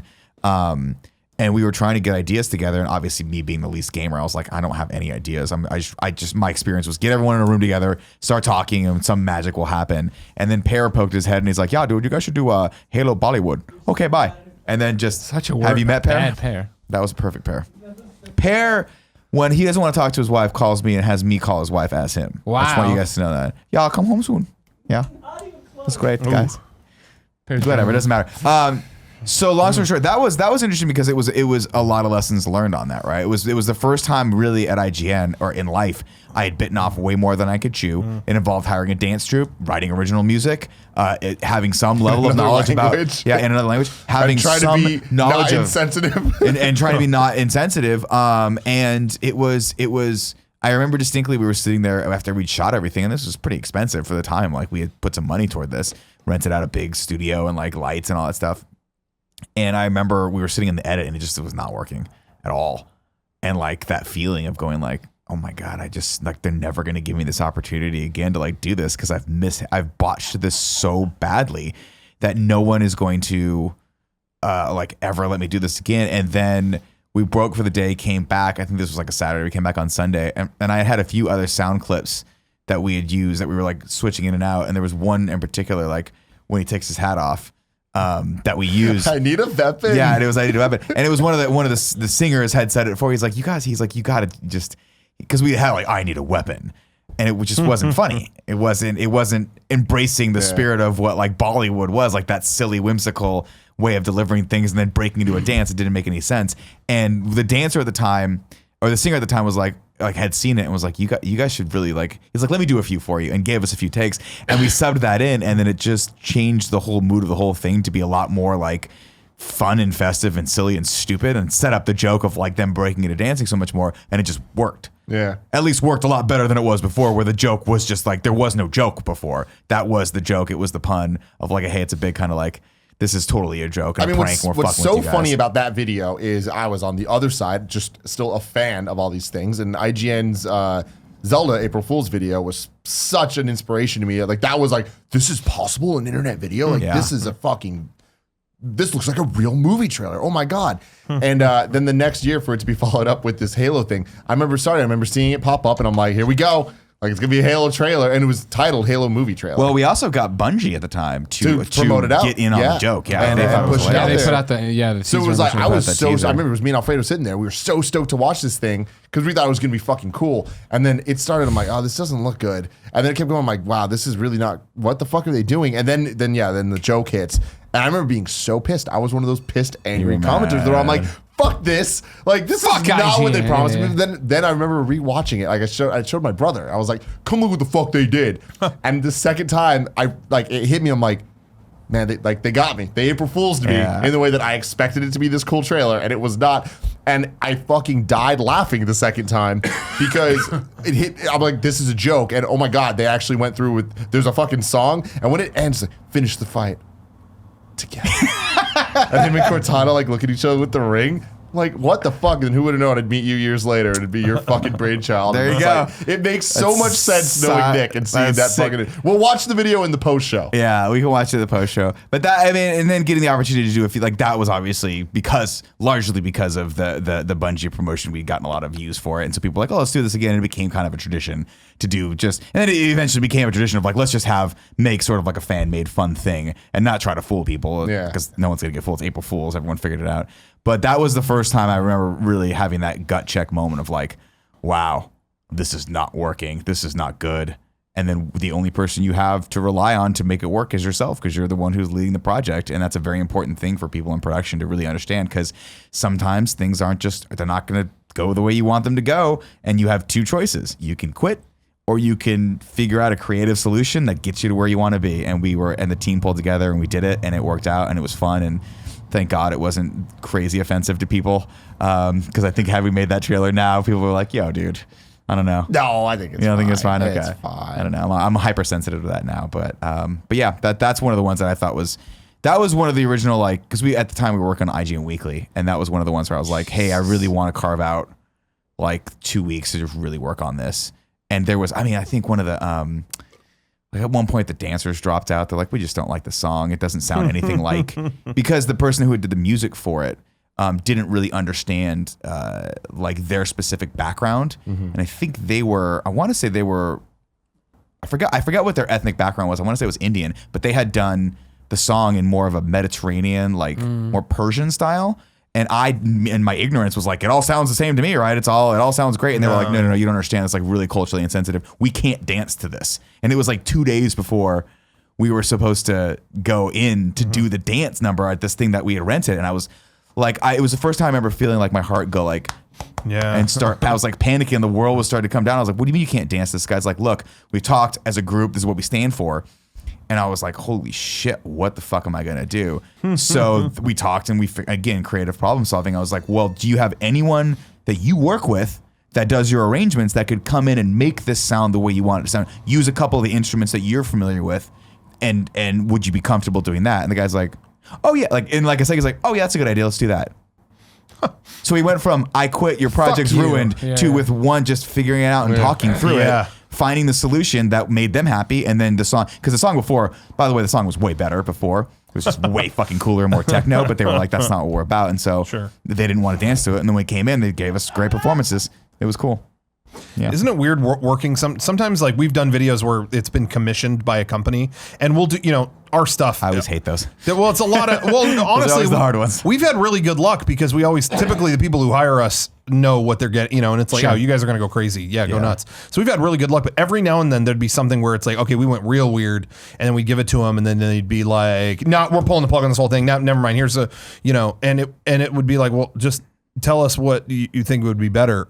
Oh, well, I mean, if you just cut the beginning out, and it's like, why didn't it start? Why didn't it start with that? Because you have to also remember, like, and that's my question. Is like, I have two questions one comment, one question. Question first: do you give people rounds of revisions when they do commission work for you? Are you used to doing that? Because we usually do, like, if we'll do a client work where people are like, hey, we're going to commission you to make this video. Generally, they'll be like, hey, we get one round of revisions. We'll get some feedback for you, so we'll make sure you don't, like, you're not throwing out horribly offensive things that are going to hurt the brand. Yeah, and that's kind of how it is with it's like, that's what's fair, is it's like, okay, here's, we try to make it as clear as possible what they're going to get up front, and then it's like, okay, well, this could be better in this and this and this. Okay, and then that's, that's usually it. If there's anything beyond that, it's usually, oh, we used the wrong logo. Okay, swap that out. You know, there's very few things that went into such, there's only been a couple. There was one in particular where there was a battle over, I don't want to say what the game was, but Ghostbusters, the video game. No, there was one where we wanted to use a Lenny Kravitz song because it was a bunch of licensed songs, and we thought, well, who cares about Are You Gonna Go My Way? Like, that is the most out of left field song to play during this. And they wanted Party Rock Anthem at the height of Party Rock Anthem. Yeah, people care about that and song. It was like, I don't want to do Party Rock. I can't hear that song anymore. And that was the biggest battle I think we ever had. And we won, and we got our Krav sesh. Hell yeah, you did. Yes. Somebody's out there making the Krav. Yeah. What about you, Greg? Things I'm most proud of, video wise. There's a bunch, I guess. I don't know. Up at Noon was awesome. You know what I mean? Up at Noon was. Did you ever think back and go, why did they let us do that? Yeah. Not even why, because at that point, there's a lot happening in IGN. I've been there 5 years when Up at Noon comes around, right? And I think, internally probably there was still a part of me that was like, not in the hubris sense of it, but like, I'm the most popular editor at IGN. And I'm not getting the video opportunities I think I deserve or that I should be getting here. And this is what I always talk about. How people are always like, man, you were at IGN a long time. Or when I was at IGN a long time, why are you still here? So many people burn out, especially editors. And it was just the fact of IGN, every time I came to them, except for the last time, with stuff I needed that or wanted, right? They were always very much like, sure, here you go. Okay, like, we can make that happen. And they grew with me, right? And so about the time I was at that point of like, man, I'm not getting these video opportunities, but I know based on Beyond and going to events and all this other stuff that I'm popular. That's weird. And then I'll never forget that day where the start thing was happening over there, that they were doing, the start was going to happen. And you pulled me into the room with a bunch of other people and we're talking about what the different shows were. And I thought I was in there just to be the IGN guy like I always was, of just like check on what the IGN vision is and how it's going to go. And you mentioned you wanted to do this talk show, but have it be like a nighttime show kind of thing, blah, blah, blah, blah. And that you wanted me to do it. And that was such a big moment for me of like, oh, wow, like the video team's coming to me, which is what I've always wanted. Not me having to go to you guys and try to convince you to do something with me. And it was called The Greg Miller Show. Yeah. The original title was The Greg Miller Show. It was. Yeah. And the pilot was filmed under the name Greg Miller Show until they were like, it was. Well, no. Like, why no, would we do you're that? You're going to build this up and leave the company one day. And you're like, no. I mean, to be fair, at the time, I was like, no way. There's not going to. For me, I was like, it's all about Greg. It's going to be about his personality. Like, I saw you, and obviously we, like Tim and I, we shot thousands of video with you. Lots of videos with you. Yeah. I would say millions. Like, if I could shoot millions of videos. We shot a lot of news videos with you. Obviously, like you did like PlayStation Conversation, all these products that prove to me the one thing that I look for when I want to work with people is that you're going to do all the work. Yeah. And I will take the credit. Sure, of course. And that's what was going to be great about it. But in all seriousness, I was like, he's super motivated. He's awesome on camera. He's a fucking natural. Let's give him something to do in this structure because there wasn't a lot of other people that I felt would do that. And not only that, but I was like, if we're talking about, and by the way, I don't think Up and Noon was my idea. I think that came from I think Grant at the time maybe had that idea. And it was a bunch of ideas thrown, and that was the one that we thought was most marketable to YouTube, even though I don't think that's even what YouTube wanted at the time. I don't think YouTube knew what they wanted. They just wanted a long form program. Well, it turns out they just wanted people to stick around the platform longer. But but what I thought was, I was like, oh, Greg is a guy that's going to go and book guests. He's going to go and like, he's going to make sure that we have a show every week. And that makes sense. And also he's just got a natural talent that I want to see evolve into whatever it's going to be. Yeah. And it's, it's a testament to what you used to do back then and who you were back then. And, obviously what you've grown into now. But it was kind of a no-brainer. That wasn't the hard part. The hard part was coming up with the name, because I was like, let's call it The Greg Miller Show. And I think it was Fran who was like, I think it might be better to have it a little bit less branded this person. Sure. Because what if it wasn't because you're going to build up and leave. It was, what if Greg leaves, then we don't have a show. Yeah. And I'm like, that's a good point. I believe your point was like, if that happens, the show needs to change anyway. Which, to Brian and Max's credit, with Up at Noon now, it's a completely different show, right? They didn't just sub somebody in and try to do the exact But I same. can understand, like, Rocco, no. Sorry, what? Is this live? It is unfortunately live. Kevin, cut that part out when it goes to. Don't cut it out. No, I'm joking around. But I mean, that makes sense. So, like, from their perspective, and I totally get this, right? If you've got ad deals that are happening 8 months from now, you want to make sure that product is going to be there, so you don't have to like shift. Sure, and that totally makes sense, and it was good. I still stand by the Greg Miller Show. Needs to happen one day. Oh, one day, sure. bring I it mean, back. if only my name was in more titles. That's really what we need. We'll make a little mini set here that looks exactly like the other set. But a desk that looks very similar. And we'll just do the show again. To jump back to this idea. The fact that how they let us do it. It was the fact that they let us do it and then committed so many resources to it. That was because weird. IGN had, in the YouTube deal, had money to put into these projects, which I'm not trying to put down IGN, but it was before. Like, you knew what restraints were and you knew what was realistic. Oh, well, that's why when I talk about the April Fool's video, I was like, they gave me a few $1,000s to do that video. I mean, I'm comfortable talking about that budget. It wasn't a ton as far as like a real production budget goes, but like thousands of dollars to do something for people, me. Like we were talking about earlier, used to like $200 went into that's this? what I was going to say. Like, we were lucky we shot a fucking weekly 25-minute long show that we spent $0 on. Like, I had to beg to go get costumes at one point. And I was IGN like, Fran, no, this was, for IGN Weekly. And I'm like, Fran, they're having a fucking sale at the Spirit Halloween store. Can I please just go and buy mustaches and fucking eye patches or whatever we might need for this? And Fran's like, well, I don't know, man. I gotta check the budget. And he'd bring up a spreadsheet and he's like, all right, you can spend $100 on that, but don't forget the receipt.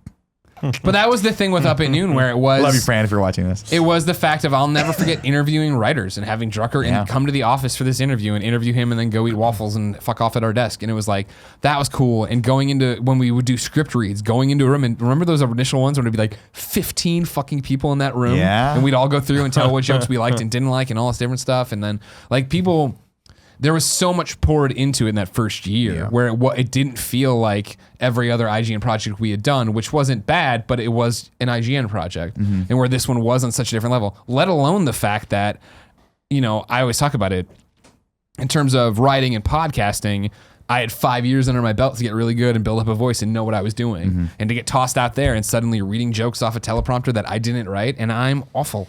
Like those first months of Up at Noon so are good. awful. You know what I mean? So of was me, the set. The set was terrible. yeah, that too. I can't tell you how many times that I said rented that set. I was like, we do this for like a month. 6 months later, the guy's like, I need those panels back. Like, I can't keep renting this to you.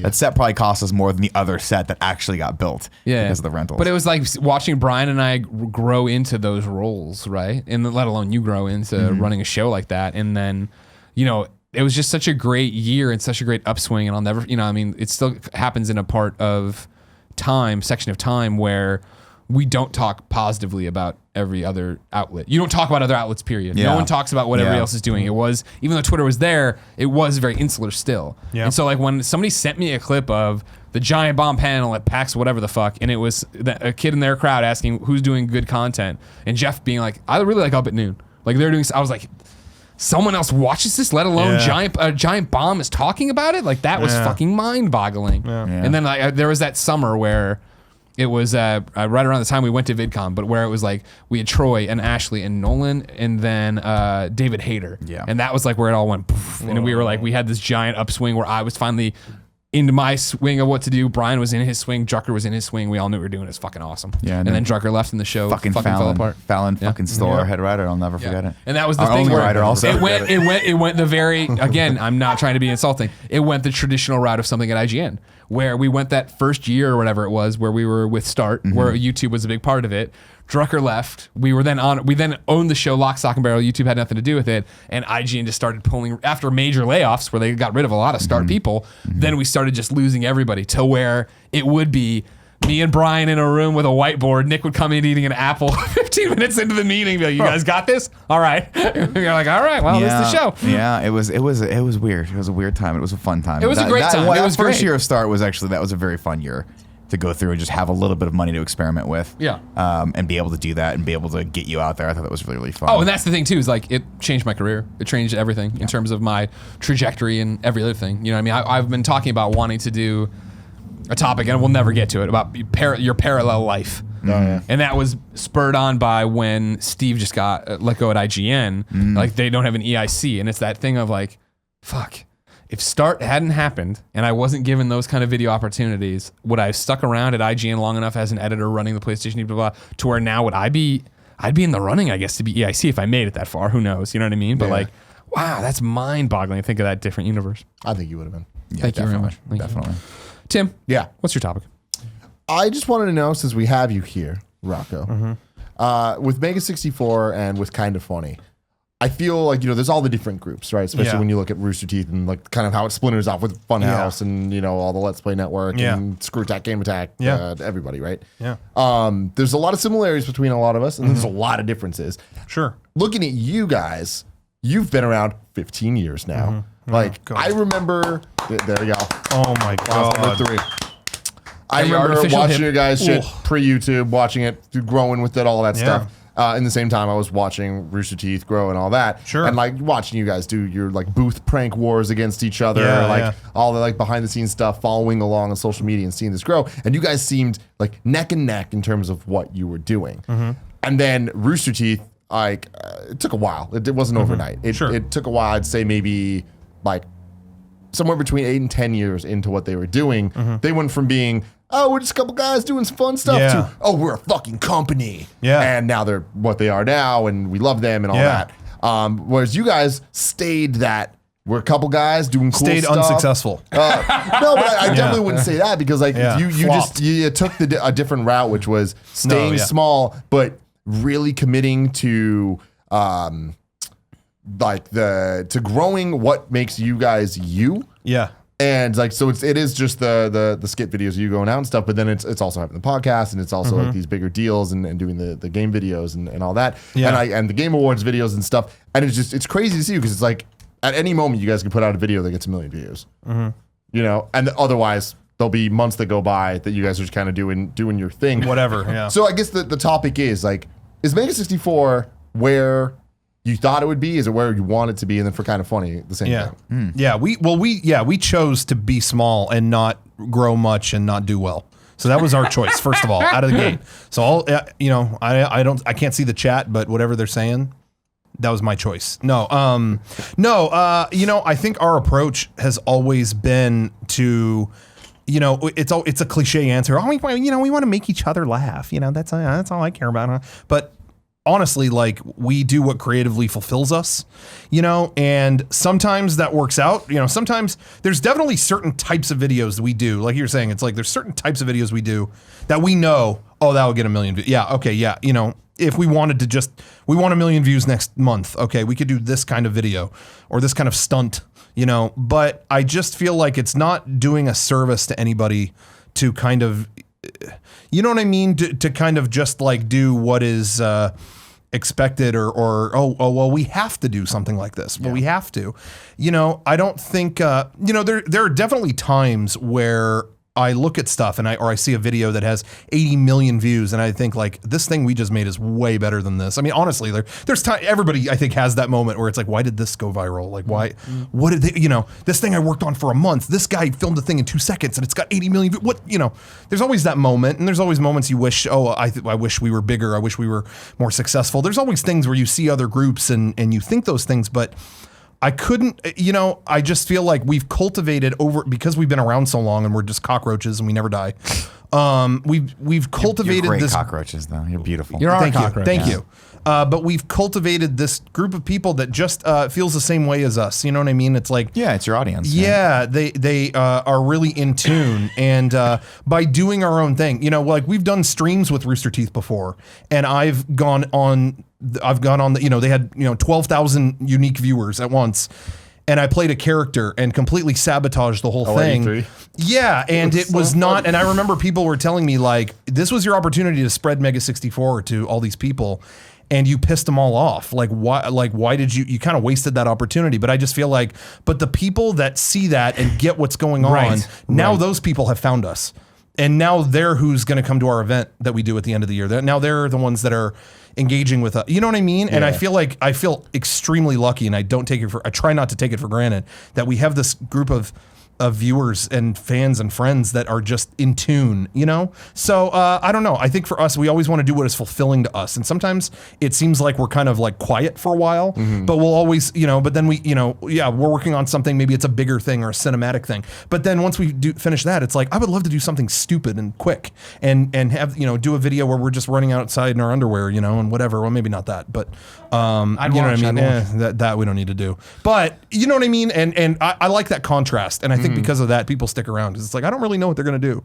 next, In terms of places, like seeing Rooster Teeth grow from, so we were lucky enough that we were in spare bedroom, and then now we have this fucking awesome studio. And then looking at Rooster Teeth, spare bedroom to airplane hangars, like multiple airplane hangars. Yeah, just weird. They don't have a plane. What?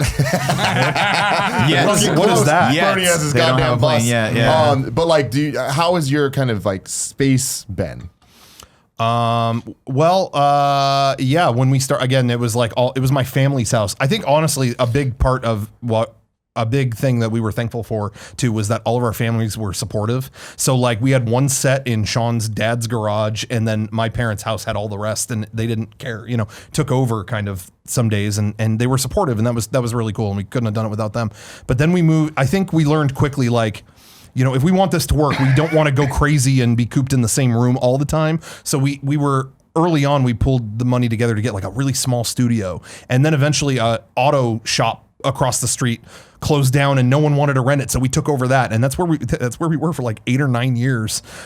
This greasy ass terrible, but we made that work. We were creative and made stuff out of nothing, but just this month now we're moving into a whole new facility that is actually like, just because again of people's support, like we're not the biggest thing on the internet by a long shot. I know it might be shocking to some people listening to this or seeing this, but no, but we're not. But we have such a devoted group of people supporting us. It's that we're able to expand, and now we have this big warehouse we're going to make a lot of terrible stuff in. But does that inspire you? Like, are you excited to move into a bigger space that is more focused on video production? It's a spark of it's kind of it just feels like, wow. I don't know. It just gets a spark going. You know what I mean? When it's like, even if the stuff that we film in there is little and stupid, it's still like, wow. There's kind of like room for everyone to make something weird.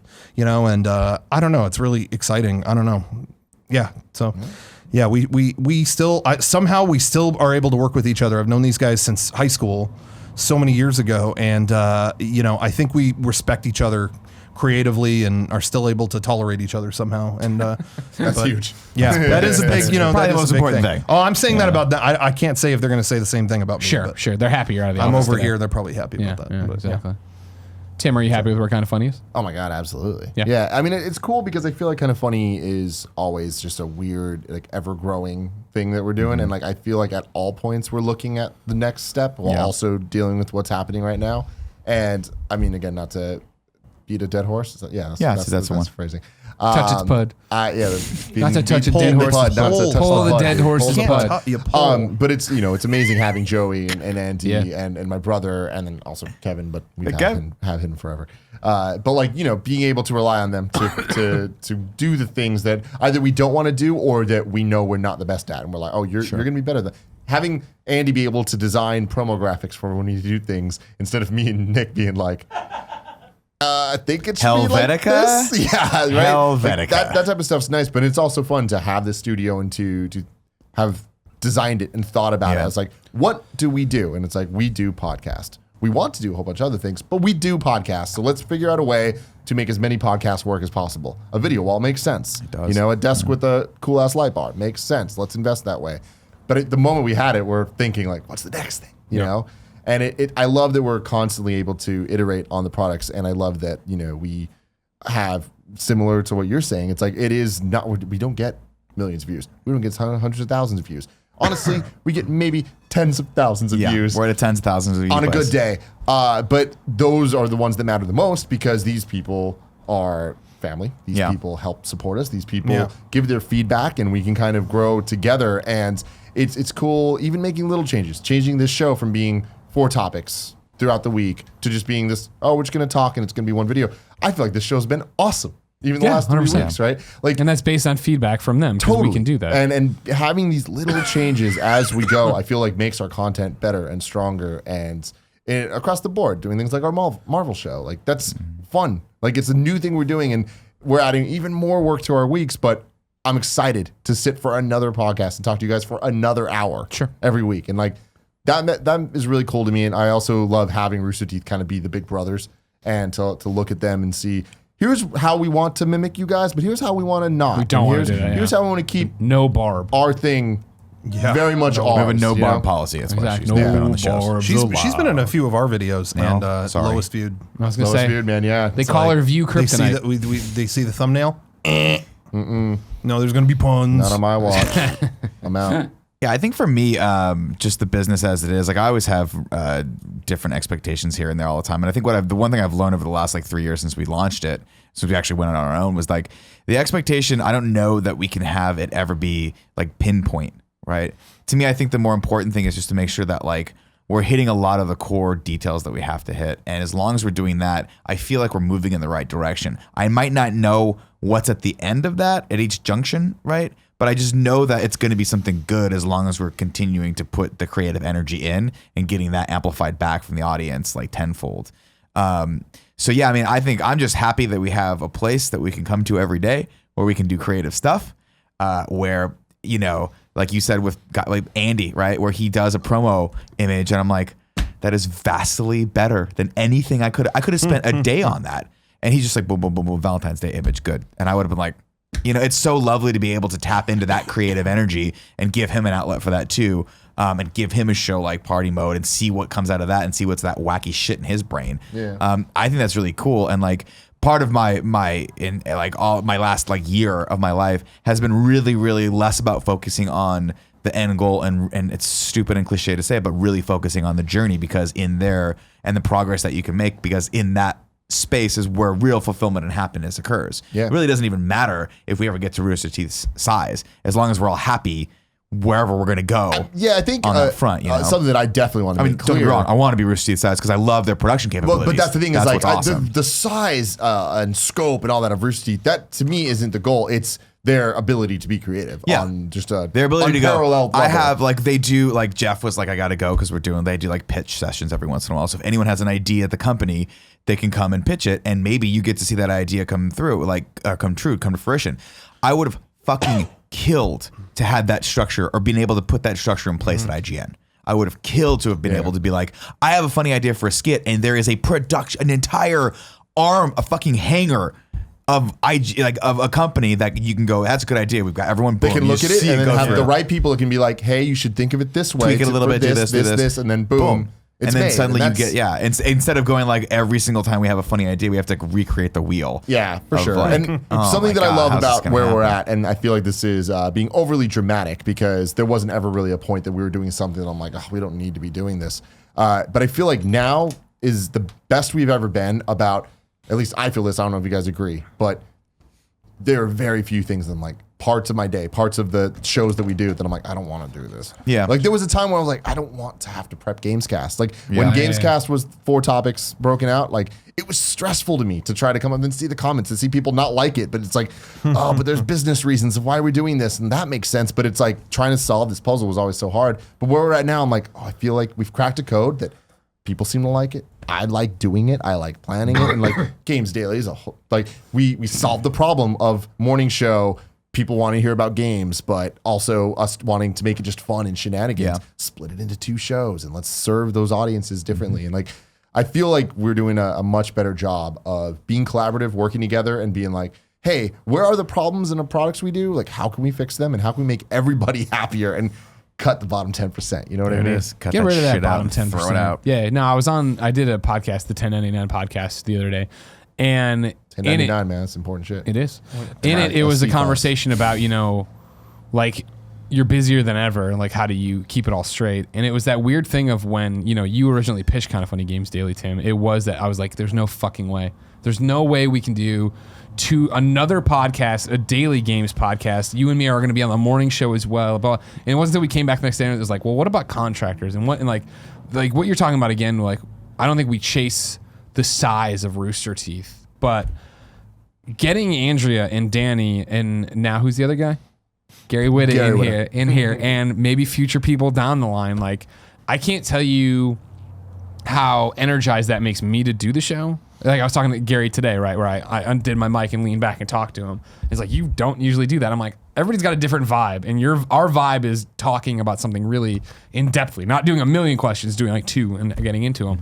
And that's so creative, fulfilling for me. But the fact that show's there and that my morning has to be prepping that show has made the days so much more structured. The days have to run on a schedule now. So it's not how it used to be of, cool, we're gonna do this. Well, let's shove a Let's Play in the middle here. All right, that's pushing game over. Well, Colin's got a heart out here. Well, blah, blah, it's like, and then we're all mad because something didn't work or that didn't happen and blah, blah. Like, we promote that we blame Kevin. We Kevin. promote it. We're live at 3. We're going to be live at 3. We're trying to make that work. And when we were slipping last year with it, Joey pulled us aside and was like, you can't fucking do that. If you say 3, you got to hit 3. And we're like, you're right. No problem. That's so helpful. And that's been so healthy for us, I think, in all of our psyches in terms of keeping it going and pulling ourselves away from the computer or scheduling a call at the appropriate time. I'm incredibly happy with where we are now. Like, I really feel like, with Kind of Funny Live 3, it was such a great soft reboot of like, here's what it soft is. Reboot. That's what here's who we are and what we're doing and what you're going to get from us. And we've delivered that. And I think, like I said, the contractors have been such a big deal. Being able to have Aaron Porter, who, you know what I mean, like just our RTX guardian for so many years, be like, oh, hey, can you edit all of this stuff? And he just edits shit and sends it back. And it's like, great. And then it's also the idea of seasonal content now, where it is, hey, let's do a Goofy show. Let's do the PSVR show or Cooking with Greggy or whatever, or like now the Marvel show. And it's like, we didn't have our heads wrapped around that before because we want to do a show, but we don't want it to be indefinite. How do you fit an indefinite show in there? But when it is going to be 8 episodes, that's easy. And all of that, the contractors, whether they be on camera, off camera, the new shows is all because of the support on Patreon. Like, you know what I mean? The fact that people have stuck with us and continue to be there and want to continue to support the product. So we hope we're giving it back to you. Jeez, kiss ass. That's what I do, man. You know what I mean? Man. Get them Patreon buckos. Hit me up, Forbes. I got an article for you. All been very congratulatory. I think we need to go into what we hate. Kevin. What we No, I love it. What Kevin's doesn't the- work. Come get a hug, Kevin. Who's not doing the Come job? here. Kevin, tell him get to your go hug. fuck himself. Kevin, tell him to fuck himself. Kevin's crying now. Well, I You want to happy say, with that? well, okay, counterpoint. This guy brings in all these pogs and I'm excited and I pull this one out and he says, no, we got to keep that. Where is it? Yeah, right here. It blends Go. in with the black. Don't want to lose that. There's a lot of those. You can have Thank you. it. I'm sorry. No, it's You fine. can have this more. I I'm found sorry. one. It was when we accepted them. I said I would keep this Yeah, one. well, first it giveth, then it. Take it away. How did you? I read minds. I read your mind. Whoa. We're also actually the same person. I don't know if you know that or not, but I had a you're- suspicion. It's like Fight Club. Yeah. If you didn't know, this has been the Game Over Greggy show. Each and every week, 4, sometimes 5 best friends gather on this table, each bringing a random topic discussion for your amusement. If you like that, head over to patreon.com/kindafunny, where you can get each and every episode along with the pre-show and post-show early. If you got no bucks to toss our way, though, no big deal. It goes up on Friday on Patreon. The following Friday, 1 week later, it's up on youtube.com/kindafunny and podcast services around the globe. Rocco. You didn't get to the last subject. There's like one more. No, I did. Cat. What does it say? Cats. Keep them or kill them. Kill him. That is You'd a have to tough stay with the one. post show. Like who wrote that? Post show. No, this is now show. You are oddly obsessed with killing animals. I just want you to know It's- that all you the know, morning show you were talking about recasting. What was it? Cujo with a lobster and then blasting it with a fucking. No, that was Uzi? Old Yeller. Sorry. Cujo. We want to kill. Old Yeller. We didn't want to kill. Even better. Okay. And let me just say, I'm sorry. You know, killing animals is the new taboo. Someone's got to talk about it.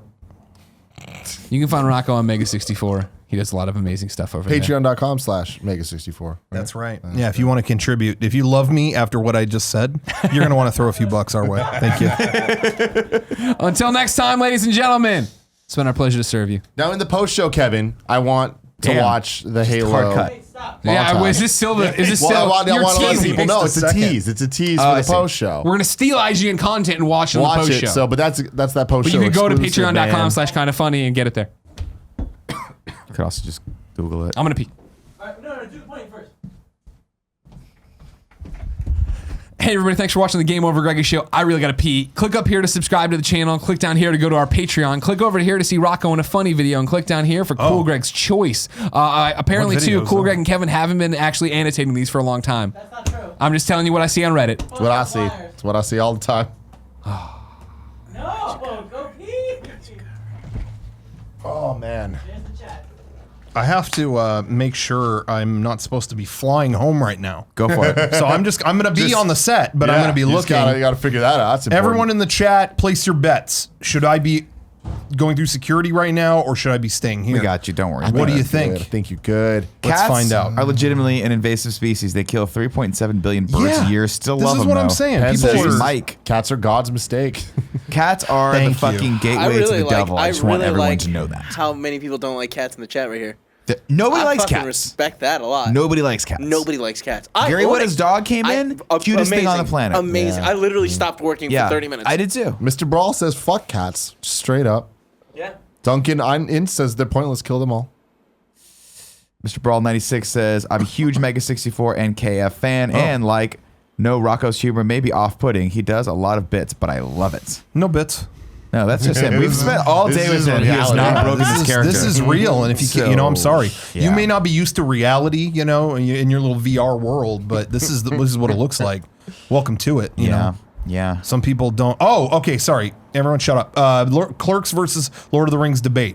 Okay. So what Clerks did for independent cinema is pivotal. Yeah. Because it introduced the micro budget film in which one person can create a film on their own. Some would say it's really important and probably pivotal and seminal moment in filmmaking. Absolutely. Right. But Lord of the Rings What's trash? has Trash. is a sprawling epic across he Middle doesn't mean Earth. it. People have done that before. Adapted a book series that was thought to be unfilmable they said and that did about the Watchmen. impossible Watchmen on a is level. okay. Yeah, but Watchmen was a stupid movie.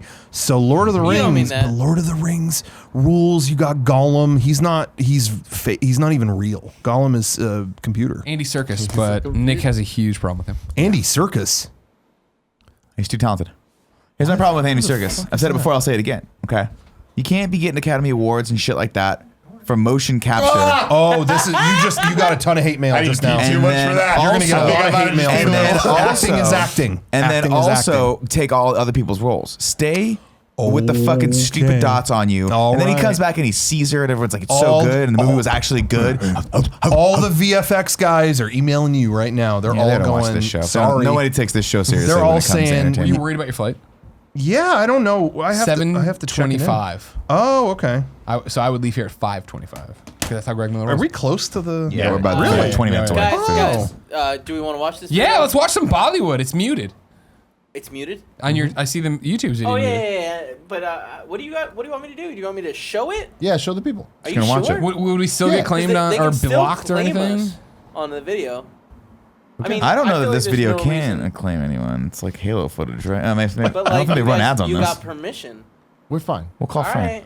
Yeah, What's come the on. issue? Well, I'm worried that like we have to take it down and re-edit and re-upload. He's worried it's gonna No, get for copyright strike. Patreon only. I say barge it. But it's still But going it's on still YouTube. going to Let's YouTube. go Yeah, nuts. we're gonna be fine. All You're gonna be. Here You're we gonna go. be just fine. IGN might monetize the video. All right, shut your mouths. You don't need money. Money hungry bastards. You guys need more money. Come on. Can't hear Did you it. get- Getting unmute audio? it? Can't I hear it. unmuted it, Greg. Did you remember when I Can't said, hear "Hey, unmute it"? Greg, I unmuted it. There it we is. go. Did you really, Kev? 'Cause I don't know if you did. All right. The TV was muted. Shh. And I see you have the controller. It's very convenient. TV wasn't muted. Read aloud. The most beloved video game of all time. Should have been 2 words. Video game is now Back then the it wasn't. world's Back then it wasn't. biggest movie. Back then it wasn't. I need a weapon. Oh, what? Like Pereira. Where's my prayer? That was my Here's the little prayer. boy that Here's got the pulled little over. boy. Really? Yeah.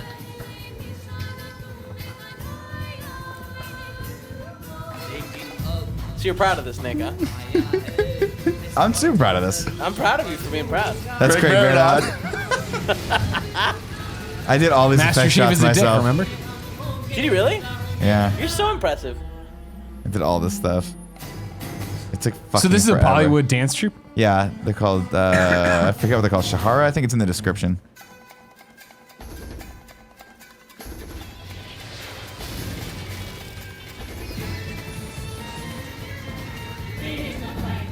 I remember this part. This is too catchy.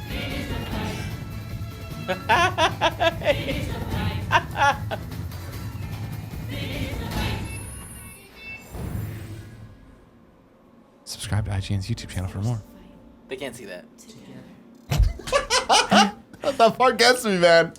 I fucking love it.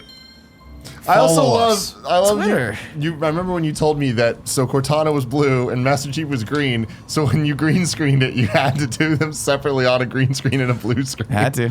Can we watch one more video? Do we have time? Yeah. I got. This is kind of something we've been in the work. Has been in the works for a long time. If it's up, but it's just kind of a rough version of kind of where we're going cinematically. Like we've been working on kind of a full length thing, and this is just a couple minutes. But would you guys be up for Let's do it. seeing Sure, let's do it. We just made you watch a Halo search- Bollywood fucking I'm parody searching. video. We Yeah. owe you one. Search homeless guy eats crap. And this is just like a concept clip. I It's guarantee not really this has more indicative- views it's than not the one we just showed. indicative of necessarily the final product, but it's kind of cool. Wait, what's wrong, Kev? No, I don't want to do this. Oh no, it's good. I promise it's not. Yeah. This one? Yeah. That's a minute and 32 seconds. Okay. Yeah, super He said short. 2 minutes. And it's nothing bad in it. This is kind of cool. Hey, dude, can I have some change? Hell no, dude. I see you on this fucking corner every fucking day. You think I'm gonna give you some fucking money? Fuck you, you fucking dumpster baby. Alright, fuck you. I just want some food. Hey, let me have a little bit of change. Let's see. I do have some. See, it's kind of a twist. I didn't expect that, to be honest. Yeah, it's Where does the shit come in? just keep watching. It's coming. stay tuned. See the next day. So it's the following 24 hours later. Well, he's there every day, according to the first guy. See, he doesn't have any other clothes. He's homeless. Well, of course. Hey, man. I got you a sack of fudge there, dude. You enjoy that shit, bro. It's good shit. Tight. I like fudge.